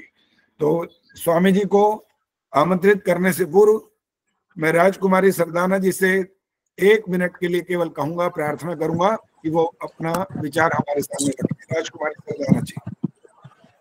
सभी को यथा योग नमस्ते। सजा के सदन खुश कर दिया सबका मन, सजा के सदन खुश कर दिया सबका मन, और मन बन गया यहाँ के सुमन। खुश हो रही है धरती गगन, और मेरा सभी को नमन। क्या ये भजन है, प्रवचन है, मंत्र उदय है, वेद है, उपनिषद है, सत्या प्रकाश है? क्या उपदेश है, क्या संदेश है, क्या संकेत है, क्या निर्देश है? अभी तो हो नहीं सका निर्णय। क्या ये टीम है, क्या ये थीम है, क्या ये ड्रीम है? क्या लेके बैठे सारे करीम है? क्या क्वालिटी है, क्या क्वांटिटी है? उपस्थिति सैकड़ों में है। आज हम हो गए धन्य, बड़े शौक से सुन रहा था जमाना। हम ही सो गए दास्तां कैसे कैसे। प्रभु भजन को आए थे और ओटन लगे कपास, लेकिन आपने ऐसा नहीं करने दिया। प्रभु का भजन कराया, मंत्रों का बोध कराया, प्रतियोगिता परीक्षा प्रश्नोत्तर कराया, देशभक्ति को प्रोत्साहन दिया, दैनिक यज्ञ, यानी कि सारा का सारा वैदिक मैं हूं प्रसन्न, इसलिए मुझे आ रहा है आनंद। लाइनें कर रही हूं बंद, सभी मुस्का दो मंद मंद, ऐसे फैलाते रहो सुगंध। हम सबका ऋषि है महर्षि दयानंद। दोनों स्वामी जी और पूज्य आचार्य जी, आपका बहुत बहुत धन्यवाद मुझे समय देने के लिए और मेरी लबार सुनने के लिए। धन्यवाद। बहुत बहुत धन्यवाद जी। आप तो आशु कवि लग रही हैं। तुरंत आपने बैठे बैठे ही कितना सुंदर जो कुछ सारा कुछ यहाँ पर अभी प्रस्तुत किया गया, उसको अपने कविता में बहुत सुंदर शब्दों में ढाल करके हमारे सामने प्रस्तुत कर दिया। आपका बहुत बहुत आभार। अब मैं पूज्य स्वामी विवेकानंद परिव्राजक जी से निवेदन कर रहा हूं कि वो अपना उद्बोधन हमारे सामने रखें। पूज्य स्वामी विवेकानंद परिव्राजक जी। सभी सज्जनों माताओं को मेरी ओर से नमस्ते जी। आपके इस मंत्रोदय कार्यक्रम की गतिविधियां और उपलब्धियां जानकर मुझे बहुत प्रसन्नता हुई। आचार्य विजय भूषण जी और डॉक्टर सुषमा आर्या जी और आप सब लोग मिल करके बहुत अच्छा प्रयत्न कर रहे हैं। मनुष्य जीवन का लक्ष्य भी यही है कि इस संसार को समझें, आत्मा को समझें और ईश्वर को समझें। जो व्यक्ति इन तीन पदार्थों को ठीक ठीक यथार्थ रूप से जान लेता है,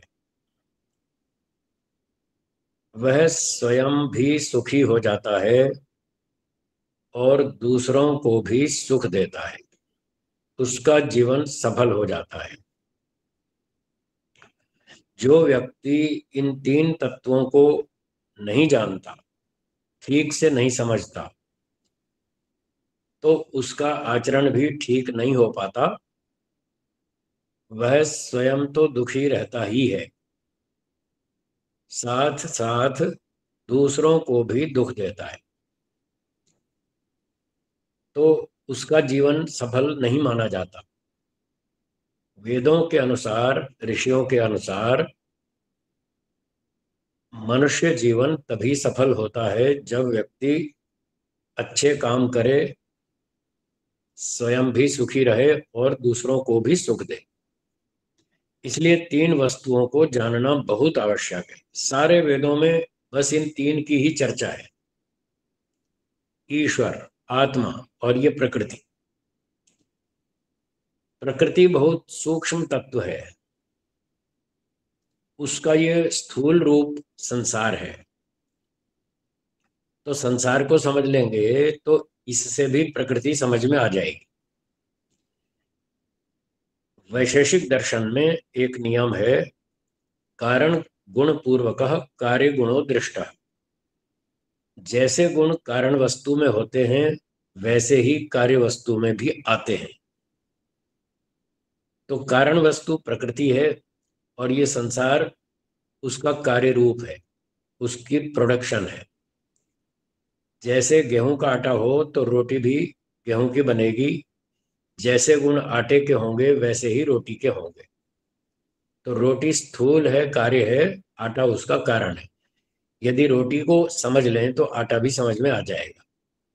इसी प्रकार से यदि संसार को समझ लें तो प्रकृति भी समझ में आ जाएगी। अब इस संसार को क्या समझना है? स्कूलों में, कॉलेजों में, गुरुकुलों में, आदि आदि शिक्षा संस्थानों में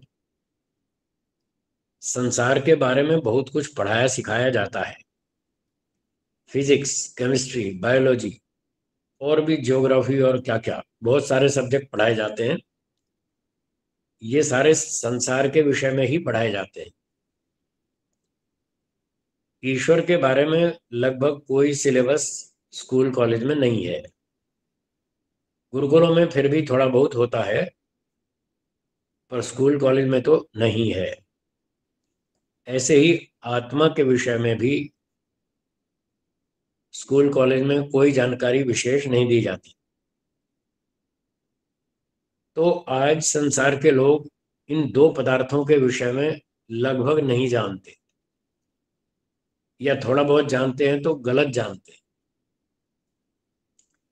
उस गलत जानने के कारण उनके विचार, वाणी, व्यवहार, आचरण सब कुछ उल्टा चल रहा है, सब बिगड़ा हुआ है। इस कारण से वो स्वयं भी दुखी हैं और दूसरों को भी दुख दे रहे हैं। तो बहुत आवश्यकता है इस बात की कि हम स्वयं भी आत्मा परमात्मा को समझें और दूसरों को भी समझाएं। शाब्दिक रूप से जान लेना अलग बात है। बहुत से लोग शास्त्रों को पढ़ते हैं, विचार करते हैं, कुछ याद भी करते हैं, कुछ परीक्षाएं भी देते हैं। ये बहुत अच्छी बात है। ये प्रारंभिक स्तर की बहुत अच्छी बात है। यहीं से हम आगे बढ़ेंगे। पर इतना सब करने के बाद उनको शाब्दिक ज्ञान हो जाता है। जो ऋषियों के ग्रंथ पढ़ते हैं या वेदों को पढ़ते हैं तो उनको शाब्दिक रूप से तो पता चल जाता है कि आत्मा कैसा है, परमात्मा कैसा है। परंतु शाब्दिक ज्ञान से पूरा लाभ नहीं होता, ऐसा ऋषि लोग समझाते हैं। वो कहते हैं जब तक तत्व ज्ञान नहीं होगा, तत्व ज्ञान, वास्तविक ज्ञान, यथार्थ ज्ञान, व्यावहारिक ज्ञान, जब तक वो नहीं होगा तब तक आपको विद्या का स्वरूप पूरा समझ में नहीं आएगा। इसलिए ऋषियों ने बताया कि बार बार शास्त्रों को पढ़ें, बार बार पढ़ें, 20 बार, 50 बार, 100 बार पढ़ें, बार बार पढ़ें, चिंतन मनन करें, विचार करें। तो शास्त्र को पढ़ना या सुनना ये श्रवण कहलाता है। फिर उस पर विचार करना कि जो हमने पढ़ा सुना क्या वो ठीक है अथवा कितना ठीक है, कितना गलत है, इस बात पर चिंतन करना, इसको मनन के नाम से बोलते हैं। फिर उस पर निश्चय करना कि मैंने जो सुना इसमें ये बात सही है और ये बात गलत है, ये सही है, ये गलत है। जो सही काम है उसको करूंगा और गलत काम को नहीं करूंगा, इस तरह का निर्णय लेना, ऐसा निश्चय करना, इसको निदिध्यासन के नाम से कहते हैं। जब व्यक्ति ये ठान लेता है कि बस सही काम करूंगा, गलत नहीं करूंगा, ये तीसरा स्टेप है। पहला श्रवण, दूसरा मनन और तीसरा निदिध्यासन, ये 3 स्टेप हुए। अब इसके बाद चौथा है जिसको साक्षात्कार कहते हैं। इसी का नाम यथार्थ ज्ञान है। जो आपने निश्चय किया उसको अब प्रैक्टिकल करें, उसको जीवन में आचरण में लाएं। जब तक आचरण में नहीं लाएंगे तब तक लाभ पूरा नहीं होगा, अधूरा रहेगा। मोटा मोटा ज्ञान हो जाएगा। जब वो हमारे जीवन में उतरेगा, व्यवहार में उतरेगा, तो हम वास्तव में दुखों से पार हो पाएंगे, चिंताओं से मुक्त हो पाएंगे, टेंशन तनाव से बच पाएंगे और शांति से, आनंद से जिएंगे। तो ऋषि लोग कहते हैं चौथे स्तर तक आना चाहिए।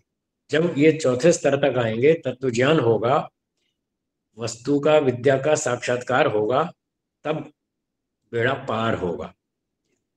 तो ईश्वर के बारे में बहुत से लोग जानते हैं, ईश्वर एक है, सब जगह रहता है, निराकार है, सर्वशक्तिमान है, न्यायकारी है, आनंद स्वरूप है। ये शाब्दिक ज्ञान है,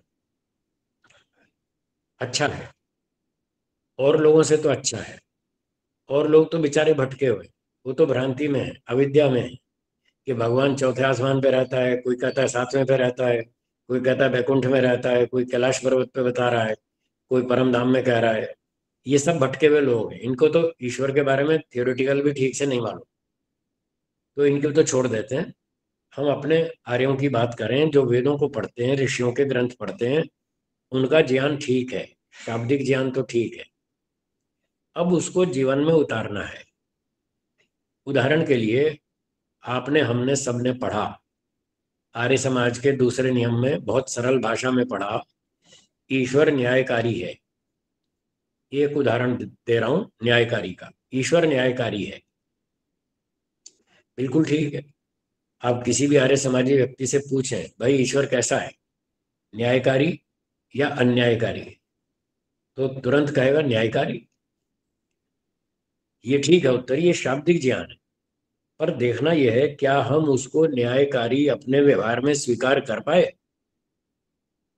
यदि स्वीकार नहीं कर पाए व्यवहार में, तो समझ लीजिए अभी शाब्दिक ज्ञान, अभी हम बहुत सी गलतियां करते रहेंगे। जब ये तत्व ज्ञान बनेगा कि ईश्वर न्यायकारी है, फिर गलतियों से बचेंगे। जब किसी विषय में तत्व ज्ञान हो जाता है, फिर व्यक्ति गलती नहीं करता। देखिए, सिगरेट पीने वालों से पूछिए, क्या सिगरेट पीना अच्छी बात है? वो कहेंगे नहीं, बुरी बात है। क्या सिगरेट पीनी चाहिए? नहीं पीनी चाहिए, फिर भी पी रहे हैं। उनको पता है सिगरेट हानि करती है।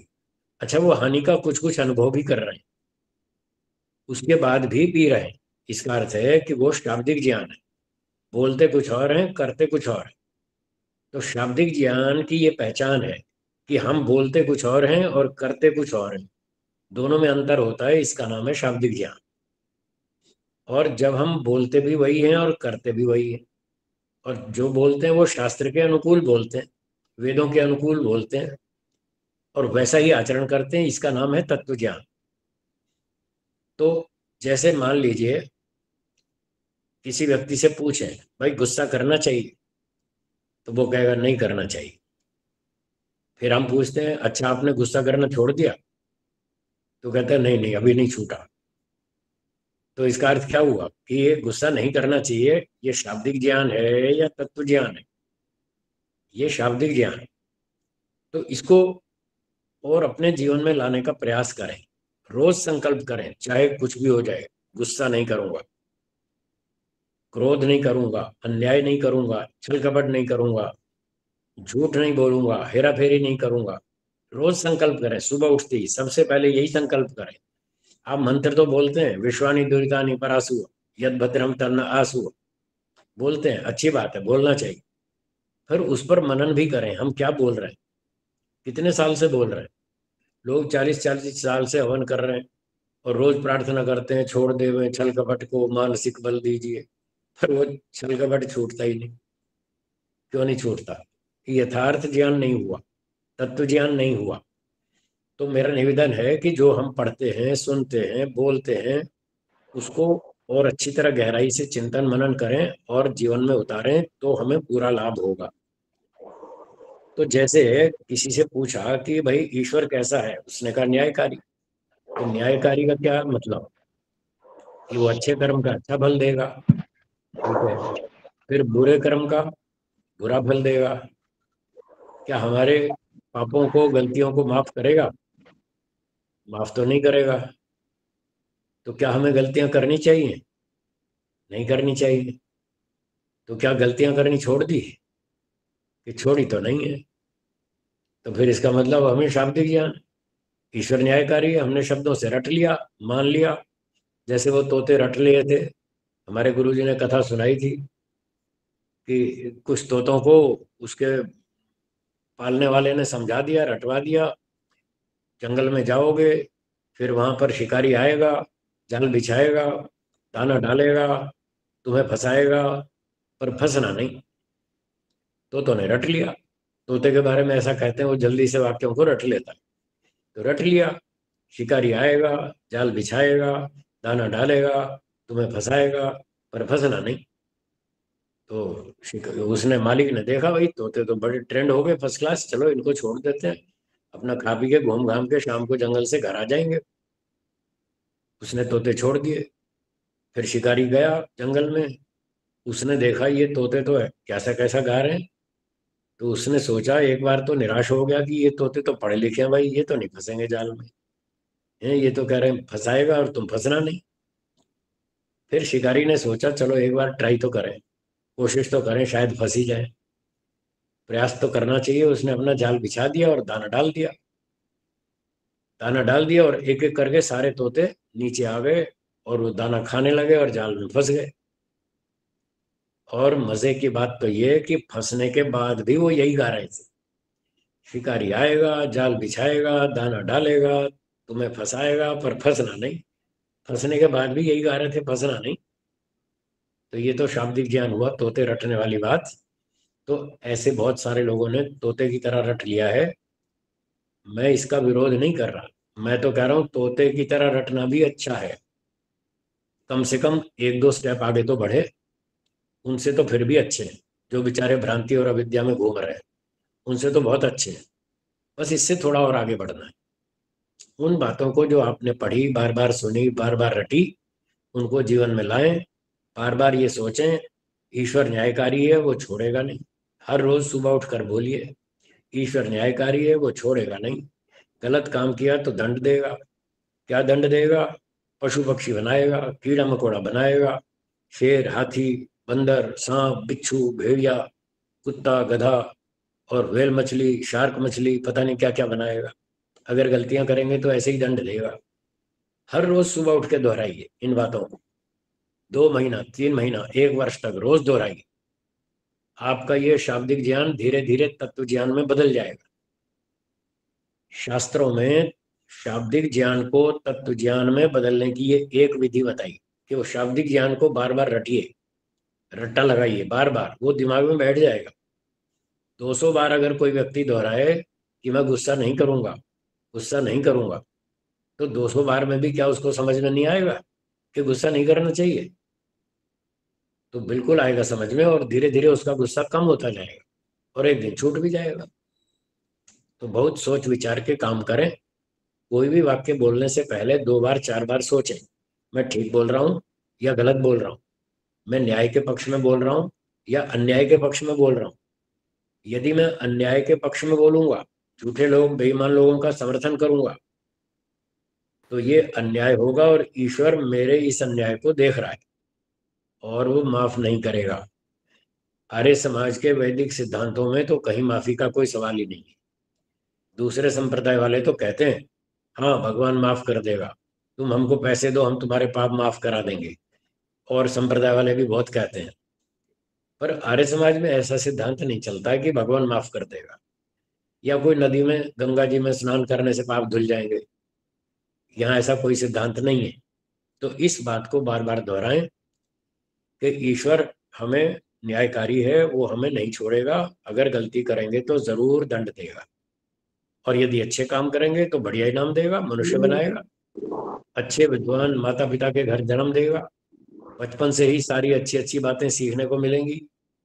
और यज्ञ, दान, सेवा, परोपकार, स्वाध्याय, सत्संग आदि, बड़ों का आदर, अनुशासन आदि सब अच्छे काम करेंगे तो बहुत ही अच्छा परिवार मिलेगा, मनुष्य जन्म मिलेगा। धीरे धीरे हम मोक्ष की तरफ आगे बढ़ते जाएंगे।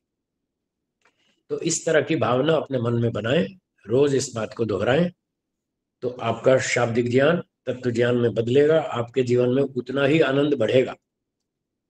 जितना ये बातें आपके जीवन में आचरण में उतरेंगी, उतना ही आपका आनंद बढ़ेगा, तत्काल आनंद बढ़ेगा, उत्साह बढ़ेगा, निर्भयता बढ़ेगी, और यही शुभ कर्म करते करते हमारा अगला जन्म भी अच्छा होगा। तो मैं, बातें तो बहुत होती हैं कहने को, बहुत बात नहीं कहता हूँ, इतने में ही विराम दे रहा हूँ। 5-7 मिनट कोई आपको शंका पूछनी हो तो मुझे शंका समाधान में रुचि रहती है, और लोगों की भी शंकाएं होती हैं बहुत सारी, तो मैं लोगों को प्रायः अवसर देता रहता हूँ। तो जिनकी शंका हो वो शंका पूछ सकते हैं। आचार्य विजय भूषण जी बताएंगे किसको पूछनी है। वो जिसका नाम लेंगे वो फिर अपनी शंका पूछे क्रम से अनुशासन में रहकर। जी बोलिए। हाँ जी, कोई अगर अपनी शंका रखना चाहें तो अपना नाम बोलें पहले। मैं रवि कुमार बोल रहा हूँ जी, मैं शंका पूछ सकता हूँ जी? हाँ जी, जी मैं भी पूछना चाहती हूँ। रवि कुमार स्वामी जी आपको बहुत सादर प्रणाम जी। नमस्ते जी। आपके साथ हम बहुत देर से जुड़े हुए हैं, 16 सेक्टर समाज से, और आपने हमारा ऑनलाइन कार्यक्रम भी। स्वामी जी अगर आप गूगल में देखें, इंटरनेट में देखें, तो 92% लोग जो हैं वो हिंसा मांस खाते हैं। तो इसका मतलब हम तो बड़े लकी हुए, हम तो 100 में से 8% में आ गए, तो हमें तो मोक्ष के पक्के अधिकारी, हम 8 में से तो आएंगे, तो वो 92% उनको 100% मोक्ष नहीं मिलने वाला। उनको मोक्ष की बात छोड़ो, मनुष्य जन्म भी नहीं मिलेगा, वो तो सुअर कुत्ते गधे बनेंगे जो अंडे मांस खाते हैं। ऋषियों का ये सिद्धांत है। जी जी रजनीकांत जी बोलिए। हाँ अब बोलिए दूसरे। जी स्वामी जी को प्रणाम। स्वामी जी मैं ये पूछना चाहती हूँ कि जैसे सूक्ष्म शरीर सबके अलग अलग होते हैं, वैसे कारण शरीर भी अलग अलग होते हैं या एक होता है सबका? वैसे तो कारण शरीर भी सबका अलग होता है, पर एक जैसा होता है। एक नहीं होता, एक जैसा होता है। मान लो आपके घर में भी स्टील के बर्तन है, और आपके मोहल्ले में सोसाइटी में 20 घर है, सबके घर में स्टील के बर्तन है। तो आपके बर्तनों में जो स्टील रॉ मटेरियल के रूप में लगा हुआ है वो सबके बर्तनों में एक जैसा है, पर एक नहीं है। आपके बर्तनों का स्टील अलग है, पड़ोसी के बर्तन का स्टील अलग है स्टील एक जैसा ही है, पर वो मटेरियल मतलब उसकी सत्ता हर एक बर्तन में अलग अलग। तो ऐसे ही कारण शरीर जो मूल प्रकृति है वो सबके शरीरों में एक जैसी है। सत्व रज और तम ये तीनों एक जैसे हैं सबके शरीरों में, इसी का नाम कारण शरीर है प्रकृति का। जी गीता तिवारी जी बोलिए। आचार्य जी नमस्ते। नमस्ते। प्रश्न ये है कि कौन दानदाता सहित दुख सागर में डूबे रहते हैं? कौन दानदाता सहित दुख सागर में डूबते हैं? जो अपात्र को दान देते हैं, बिना परीक्षा किए अयोग्य व्यक्ति को, दुष्टों को, आलसियों को, कामचोर लोगों को, बेईमानों को, देशद्रोही लोगों को और ऐसे खराब लोगों को जो दान देते हैं वो दुख सागर में डूबते हैं। जी जी धन्यवाद आचार्य। धन्यवाद। हाँ जी, और किसी ने कुछ पूछना हो तो बताएं, नहीं तो हम आगे कार्यक्रम चलाएंगे। जी नमस्ते आचार्य जी, एक मेरी बहू पूछना चाहती है प्रश्न आचार्य जी से। बोलिए बोलिए। नमस्ते आचार्य जी, मेरा नाम सोनल है। मैंने अभी आपका ये सुनना शुरू किया, मम्मी सुन रही थी तो, और बहुत अच्छा लग रहा था। आपने जो ये संकल्प वाली बात करी है ना, और मैं आपसे पूरी तरह से इससे सहमत हूँ, लेकिन मेरे साथ में ये थोड़ा विपरीत हो गया। पहला बच्चा जो 12 साल का है, और कहते हैं ना फर्स्ट चाइल्ड आपको पेरेंटिंग सिखाता है, तो वही हुआ है। तो उसको कुछ भी सिखाने में कई बार है ना, बोलने में ये आ जाता है, अच्छा तुमने ऐसा नहीं किया, तुम ऐसे हो जाओगे, ऐसे हो जाओगे। और मैंने रियलाइज किया कि धीरे धीरे उसके मन में कई बार ये बात आ गई कि हाँ मैं अच्छा नहीं हूँ, मैं ये अच्छा नहीं हूँ वो। तो हम उसको अब कोशिश करते हैं बार बार बोलने की, नहीं तुम बहुत अच्छे हो, तुम है ना ये बहुत अच्छा कर रहे हो, बहुत अच्छा कर रहे हो। लेकिन जो अभी तक का हो चुका है, जो उसके मन में आ गया, मैं उसके लिए क्या प्रयत्न कर सकती हूँ, वो मुझे आपसे जानना था। हाँ, तो उसके लिए उसको पॉजिटिव विचार बार बार दें कि तुम जो भी हो जहां भी हो, तुम अच्छे बन सकते हो, थोड़ी और मेहनत करो, शाबाश शाबाश, और मेहनत करो, शाबाश, बहुत अच्छे चल रहे हो, थोड़ा से और हिम्मत करो, थोड़ी और मेहनत करो।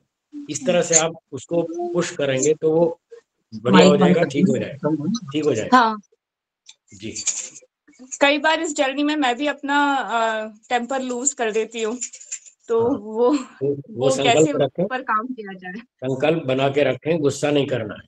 बच्चों को अनुशासन में रखना है, ये ठीक है।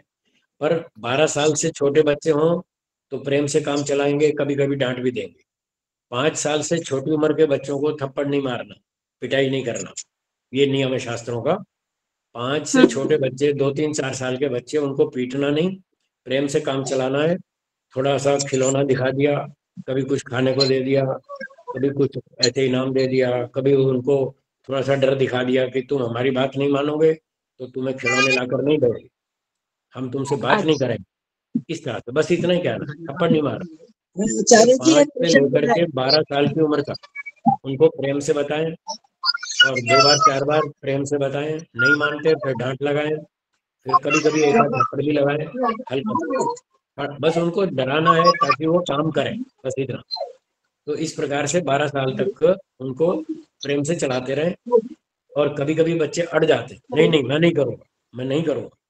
तो जब ऐसे अड़ जाए ना तो फिर उनसे कहो ठीक है, तुम हमारी बात नहीं सुनोगे, हम तुम्हारी नहीं सुनेंगे, जाओ खाना नहीं मिलेगा। तुम हमारी बात नहीं मानते, हम तुम्हारी नहीं मानेंगे, जाओ यहाँ से, खाना नहीं देंगे। तो ऐसे ऐसे उनको थोड़ा सा डांट के, कभी धमकी से 12 साल की उम्र तक धमकी दे सकते हैं। 12 के बाद धमकी नहीं देना। 13, 14, 15, 18, 20 वाले को धमकी मत देना, वो घर छोड़ के भाग जाएगा। आज जमाना खराब हो चुका है, उसको धमकी नहीं देना, उसको प्रेम से बताना और उसको बुद्धि से समझाना, बेटा अगर अच्छा काम करोगे तो इसमें ये फायदे हैं, जो काम आप करवाना चाहते हैं उसकी लिस्ट बनाएं, इससे क्या क्या फायदे होते हैं, फायदे की लिस्ट बनाएं, 10-12 पॉइंट्स लिखें, उसको उसके बेडरूम में दीवार पर चिपकाएं और कहें कि तुम्हें ये लिस्ट 200 बार पढ़नी है, एक बार सुबह एक बार शाम को, 100 दिन तक हर रोज 2 बार ये लिस्ट पढ़नी है। तो जब फायदे की लिस्ट 200 बार पढ़ेगा तो उसके दिमाग में बैठ जाएगा कि हाँ ये काम अच्छा है, ये करूंगा। जिस बुराई से आप बचाना चाहते हैं उस बुराई से क्या नुकसान होते हैं उसकी लिस्ट बनाए, 10-12 पॉइंट लिखे और दीवार पे चिपकाए और बोले 200 बार तुमको ये लिस्ट पढ़नी है। जब 200 बार लिस्ट पढ़ेगा कि मैं पढ़ाई नहीं करूंगा तो भिखारी बन जाऊंगा, मूर्ख बन जाऊंगा, कोई मुझे बात नहीं करेगा, कोई घुसने नहीं देगा, कोई सभा में नहीं जाने देगा, कोई मुझे पैसे नहीं देगा, कोई सम्मान नहीं देगा, मुझे पागल समझेंगे, मुझे घर से, मुझे कार्यालय से निकाल देंगे। 200 बार पढ़ेगा तो उसको समझ में आएगा कि मुझे पढ़ना चाहिए, मैं ऐसे आलसी बनूंगा तो बहुत नुकसान होगा। तो ये समझाना, बुद्धि से समझाना, 12-14 के साल की उम्र के बाद बुद्धि से समझाना, हानि और लाभ बताना, बेटा आपकी बात मानेगा। जी धन्यवाद, बहुत धन्यवाद। अली राज भूटानी जी आप कहें, क्या कहना चाहते हैं? मेरा प्रश्न था कि अगर किसी बच्चे की जैसे बचपन में ही मृत्यु हो जाती है 2-2.5 साल तक, 3 साल तक, और वो फिर उसने तो कोई पाप किया ही नहीं, तो इसका मतलब है उसको फिर दोबारा मनुष्य जीवन ही मिलेगा? जी हाँ माता जी, उसको दोबारा फिर से वैसा ही जन्म दोबारा मिलेगा। अच्छा जी ठीक है, धन्यवाद जी। जी धन्यवाद। चलिए आप सबका बहुत बहुत धन्यवाद। पूज्य स्वामी जी ने, आचार्य जी मेरा एक प्रश्न है। आचार्य जी मेरा एक प्रश्न है। चलिए बोलिए, इनके बाद फिर प्रश्न और नहीं लेंगे आज, बोलिए। नमस्ते स्वामी जी। स्वामी आपने कहा है कि हम कुपात्र में दान देते हैं तो उसका हमको नुकसान होता है, लेकिन ये हमको कैसे पता चलेगा कि हमने कुपात्र में दान दिया है? पहले पात्र की परीक्षा करें, वो आलसी है या पुरुषार्थी है, ईमानदार है, बेईमान है, वेद पढ़ता है नहीं पढ़ता है, वेदों के अनुसार चलता है नहीं चलता है, कोई दारू शराब तो नहीं पीता है, अंडे मांस तो नहीं खाता है, क्या करता है, उसका पूरी खोजबीन करें। उसके बाद जब परीक्षा कर लें कि ये ठीक है, ये मेहनती है, ईमानदार है, फिर भी इसके पास पैसे कम है, कमजोर है, ये रोगी है, निर्बल है, अपना काम खुद नहीं कर पा रहा, इसको मदद की बहुत जरूरत है, जब सारी परीक्षा हो जाए तब उसको सहायता देनी चाहिए। जी जैसे हम आर्य समाज में देते हैं दान, गौशाला वगैरह में हम दान देते हैं, तो वो दान हमारा वो पर्टिकुलर उसी चीज के लिए यूज करते हैं या कहीं और यूज करते हैं, उसका हमको कैसे पता चलेगा? वहां जाकर देखिए, गौशाला चल भी रही है, सिर्फ कागज पर है, अगर धरती पे चल रही है तो वहां जाएं, देखें और गौओं को चारा अपने हाथ से खिलाएं, कभी साल में 2 बार तो जाए, तो आपको पता चल जाएगा कि हाँ गौशाला चल रही है और हम ठीक जगह दान दे रहे हैं। आर्य समाज में दान देना है तो उनसे कहिए ये मेरा दान है, पुस्तक के लिए मैं दे रही हूँ, पुस्तक प्रचार में लगा दीजिए, ये हवन में लगा दीजिए, ये प्रसाद खिलाने में लगा दीजिए, आपने जिस नाम से दे दिया वो लग गया, आपका पुण्य हो गया। बस जाकर ये देख लीजिए वो काम हो रहा है या नहीं हो रहा, बस इतना देख लीजिए, आपका काम पूरा हो गया। जी ओके, धन्यवाद आचार्य। धन्यवाद। जिन्होंने अपनी शंकाएं रखी हैं और उनका समाधान भी स्वामी जी ने किया है, प्रेम मदान जी भी सामने दिखाई दे रही हैं, कुछ कहना चाहते हैं, संक्षिप्त में बात कहिए। स्वामी जी नमस्ते। नमस्ते माता जी। स्वामी जी, जब घर में कोई ऐसी परिस्थिति आ जाए जो सहने की सीमा खत्म हो जाए, उस वक्त क्या करना चाहिए, बस ये बताइए। फिर उससे थोड़ा दूर रहना चाहिए।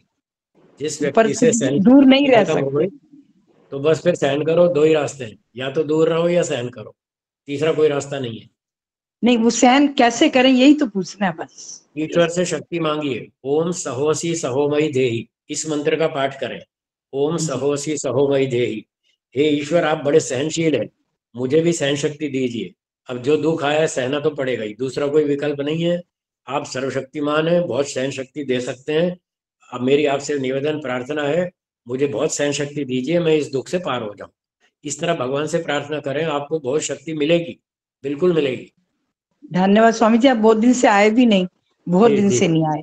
आगे प्रयास करूंगा, समय निकालूंगा। जी माता जी। सभी शंका समाधान जिन्होंने मांगा था उनको मैं राज बोले क्या? नहीं। हाँ जी, कौन बोल रहा है?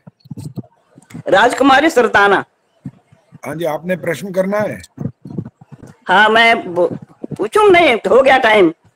नहीं, समय और नहीं है, समय बहुत ज्यादा होता जा रहा है। हमारा प्रतिदिन का समय 1.25 घंटे का होता है और अभी तो 2 घंटे फिर हो जाएंगे। और अभी तो थोड़ी सी सूचना भी और धन्यवाद भी प्रस्तुत करना है डॉक्टर सुषमा आर्य जी। चलो कोई बात नहीं, ठीक है जी, ठीक है, कोई बात नहीं जी, ठीक है, ठीक है जी। सुषमा आर्य जी को आमंत्रित करने से पहले वो आपका धन्यवाद करें और संदेश दें, उनसे पहले मैं आदरणीय अपनी बहन मृदुला चोटानी जी से निवेदन करूंगा कि वो 1 या 2 मिनट के अंदर हमारे सामने अपना संदेश रखें। मृदुला चोटानी जी। ओम नमस्ते जी।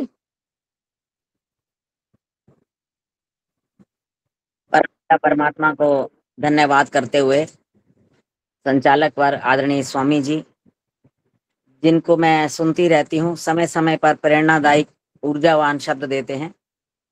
और मैं आचार्य जी की शिष्या तो नहीं बन पाई मंत्रोदय में जुड़कर, लेकिन मैं इनको सुन लेती हूँ यूट्यूब पर, उससे मुझे पता चल जाता है कि मैं कहाँ हूँ। और डॉक्टर सुषमा को तो मैं एनसाइक्लोपीडिया कहती हूँ। वो तो इनसे जो पूछना हो, जब पूछना हो तभी पूछ लो, और ये हर विषय पे वैसे अपने विचार दे देती हैं। और इतने अच्छे शिष्य तैयार किए हैं आचार्य जी ने कि मन गदगद हो जाता है। और वही बात है, आयु बड़ी है फिर भी इतने अच्छे शिष्य तैयार कर दिए हैं, और सब जो हैं उनका आदर सत्कार करते हैं और उनकी आज्ञा का पालन करते हैं, उनको मानते हैं, और ये बहुत अच्छी बात है। मैं जब आर्य समाज में जाती थी, किसी की दोष या त्रुटि होती थी मंत्रों में, तो मैं उनको बोलती थी तो कोई उसको मानना नहीं चाहता था। तो मेरे को समझ में आया कि आचार्य होना और वैसे बताना और इस तरह से बताना बहुत अलग सी बात है। तो ये उनकी विशेषता है कि उन्होंने सबको इस बात के लिए तैयार कर लिया।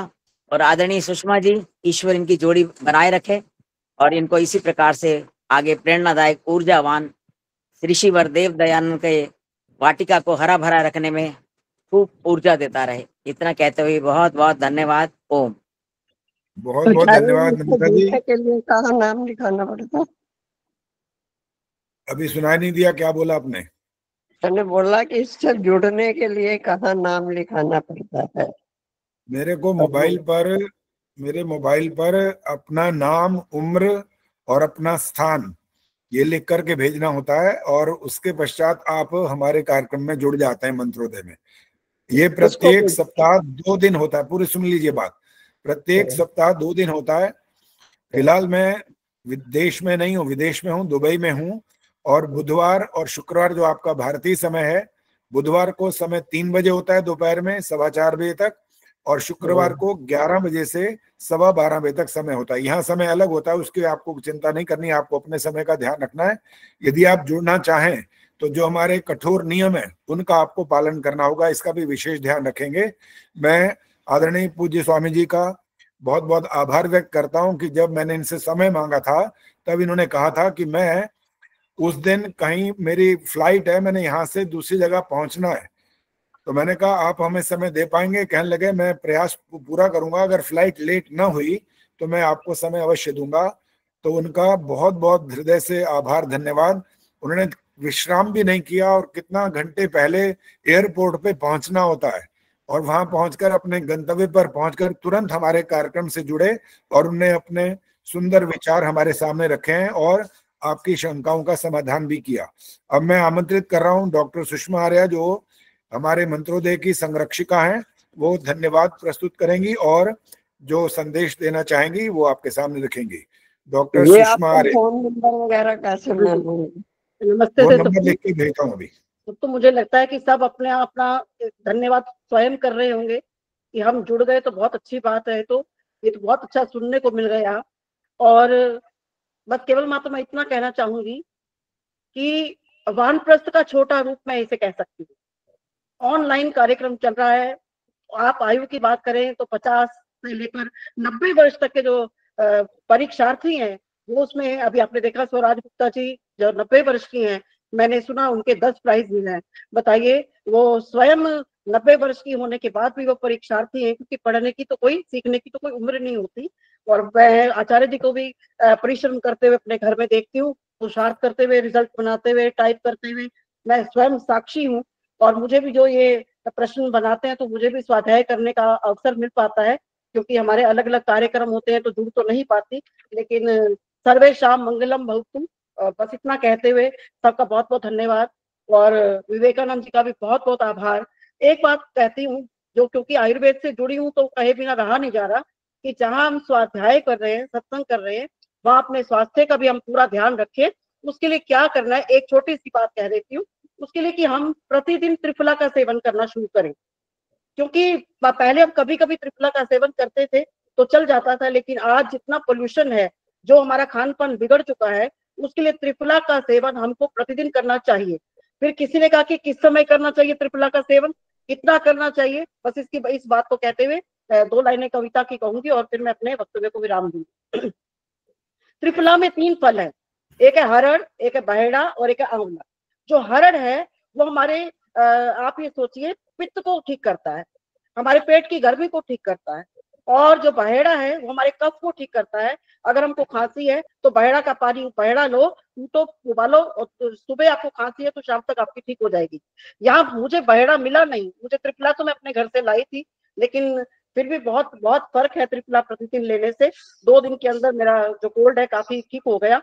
तो कहने का तात्पर्य कि बहेड़ा जो है वो हमारे कफ को ठीक करता है और आंवला जो है वात को ठीक करता है। तो तीनों मिलके वात, पित्त, कफ और वात को ठीक कर देते हैं। और मात्रा क्या लेनी है, अगर आपने त्रिफला घर में बनाना है तो 1, 2, 3, यदि आपने अपने घर में त्रिफला बनाना है तो 50 ग्राम हरड़, 2 मीन बहेड़ा 100 ग्राम और 3 150 ग्राम आंवला। तो इन तीनों को मिला के रख लीजिए और प्रतिदिन इसका सेवन करना है। बच्चे कैसे सेवन करेंगे, इसे दही में सेवन कराइए। सबसे ज्यादा इसका सेवन है खाली पेट सुबह, यदि 1 कटोरी दही लें और 1.5 चम्मच त्रिफला डाल लें तो आप, मजाल है कि आपको ये बीपी की समस्या, शुगर की समस्या, हार्ट की समस्या ये जो चल रही है वो आप दवाई मत छोड़िएगा। लेकिन त्रिफला का सेवन शाम को 5 बजे भी आप कर सकते हैं पानी के साथ।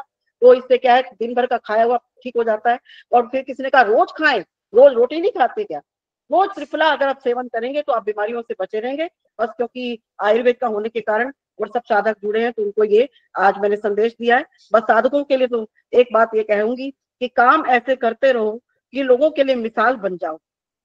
ज्ञान प्राप्त करके अभिमानी ना बनो, छोटे इतने बने रहो कि लोग आपके साथ बैठे रहें। और जब बड़े इतने बन जाओ कि जब आप बात करने के लिए खड़े हो तो कोई बैठा ना रहे, सब आपके साथ खड़े हो जाएं। लोक गीतों में गाए जाओ, सुबह की आरती में गाए जाओ, ऐसे काम कर जाओ। शाम की गजल बन जाओ, दर्द निवारक, समाज सुधारक, गम नाशक गीत बन जाओ। तभी तो हमारा जो वैदिक ज्ञान है उसको प्राप्त करना सार्थक हो पाएगा। समय कम था तो मैंने भाग भाग कर अपनी दिल की बात को कह दिया है कि हाँ, स्वामी विवेकानंद जी को भी अत्यंत धन्यवाद। मैंने उनको मैसेज किया, वो कहते जस्ट मैं अभी पुणे से सूरत पहुंचा हूँ और मैं समय पर जुड़ने वाला हूँ। तो ये बहुत बहुत आभार है। महर्षि दयानंद के प्रति हम ऋणी हैं और विवेकानंद जी तो जन्म से ब्रह्मचारी हैं और अपने मिशन को पूरा करने में लगे हुए हैं। बहुत बहुत धन्यवाद सबका, बहुत बहुत आभार।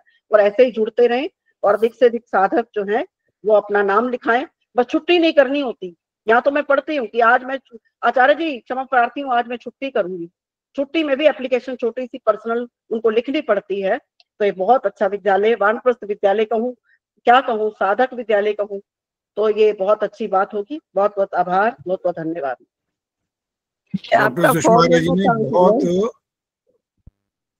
डॉक्टर सुषमा आर्य जी ने बहुत संक्षेप में सारी बात आपके सामने प्रस्तुत करी और अपनी आयुर्वेदाचार्य हैं तो वो भी आपको संदेश दे दिया कि हम किस प्रकार से अपने आप को स्वस्थ रख सकते हैं। बिल्कुल ठीक बात है, स्वस्थ रहेंगे तो कुछ कार्य करेंगे ना। और बीमार पड़े हों, बिस्तर पर पड़े हों तो ना तो आप संध्या कर सकते हैं, ना यज्ञ कर सकते हैं, ना सेवा कर सकते हैं। जो पंच महायज्ञ का विधान किया गया उसमें से फिर आप सोते सोते ही शायद एक आधा काम कर लोगे, बाकी तो आप नहीं कर पाओगे।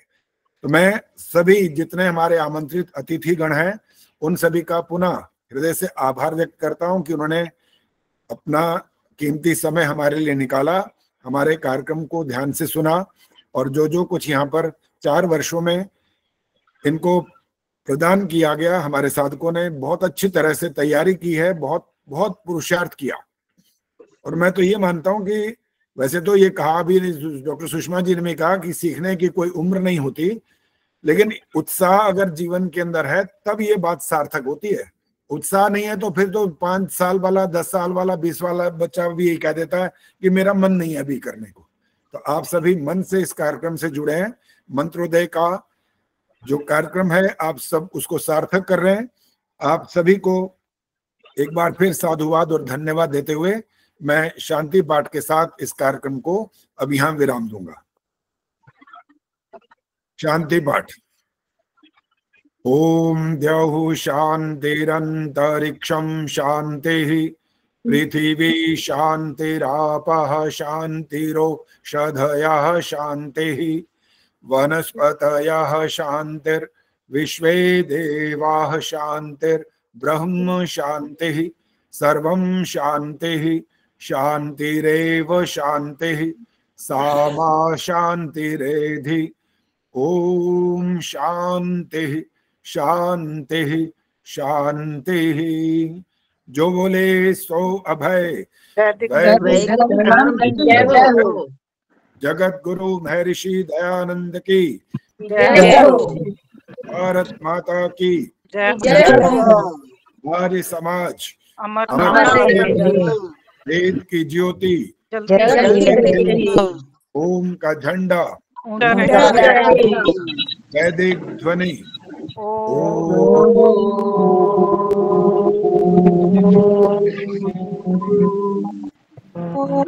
वैदिक अभिवादन सभी को स्वामी जी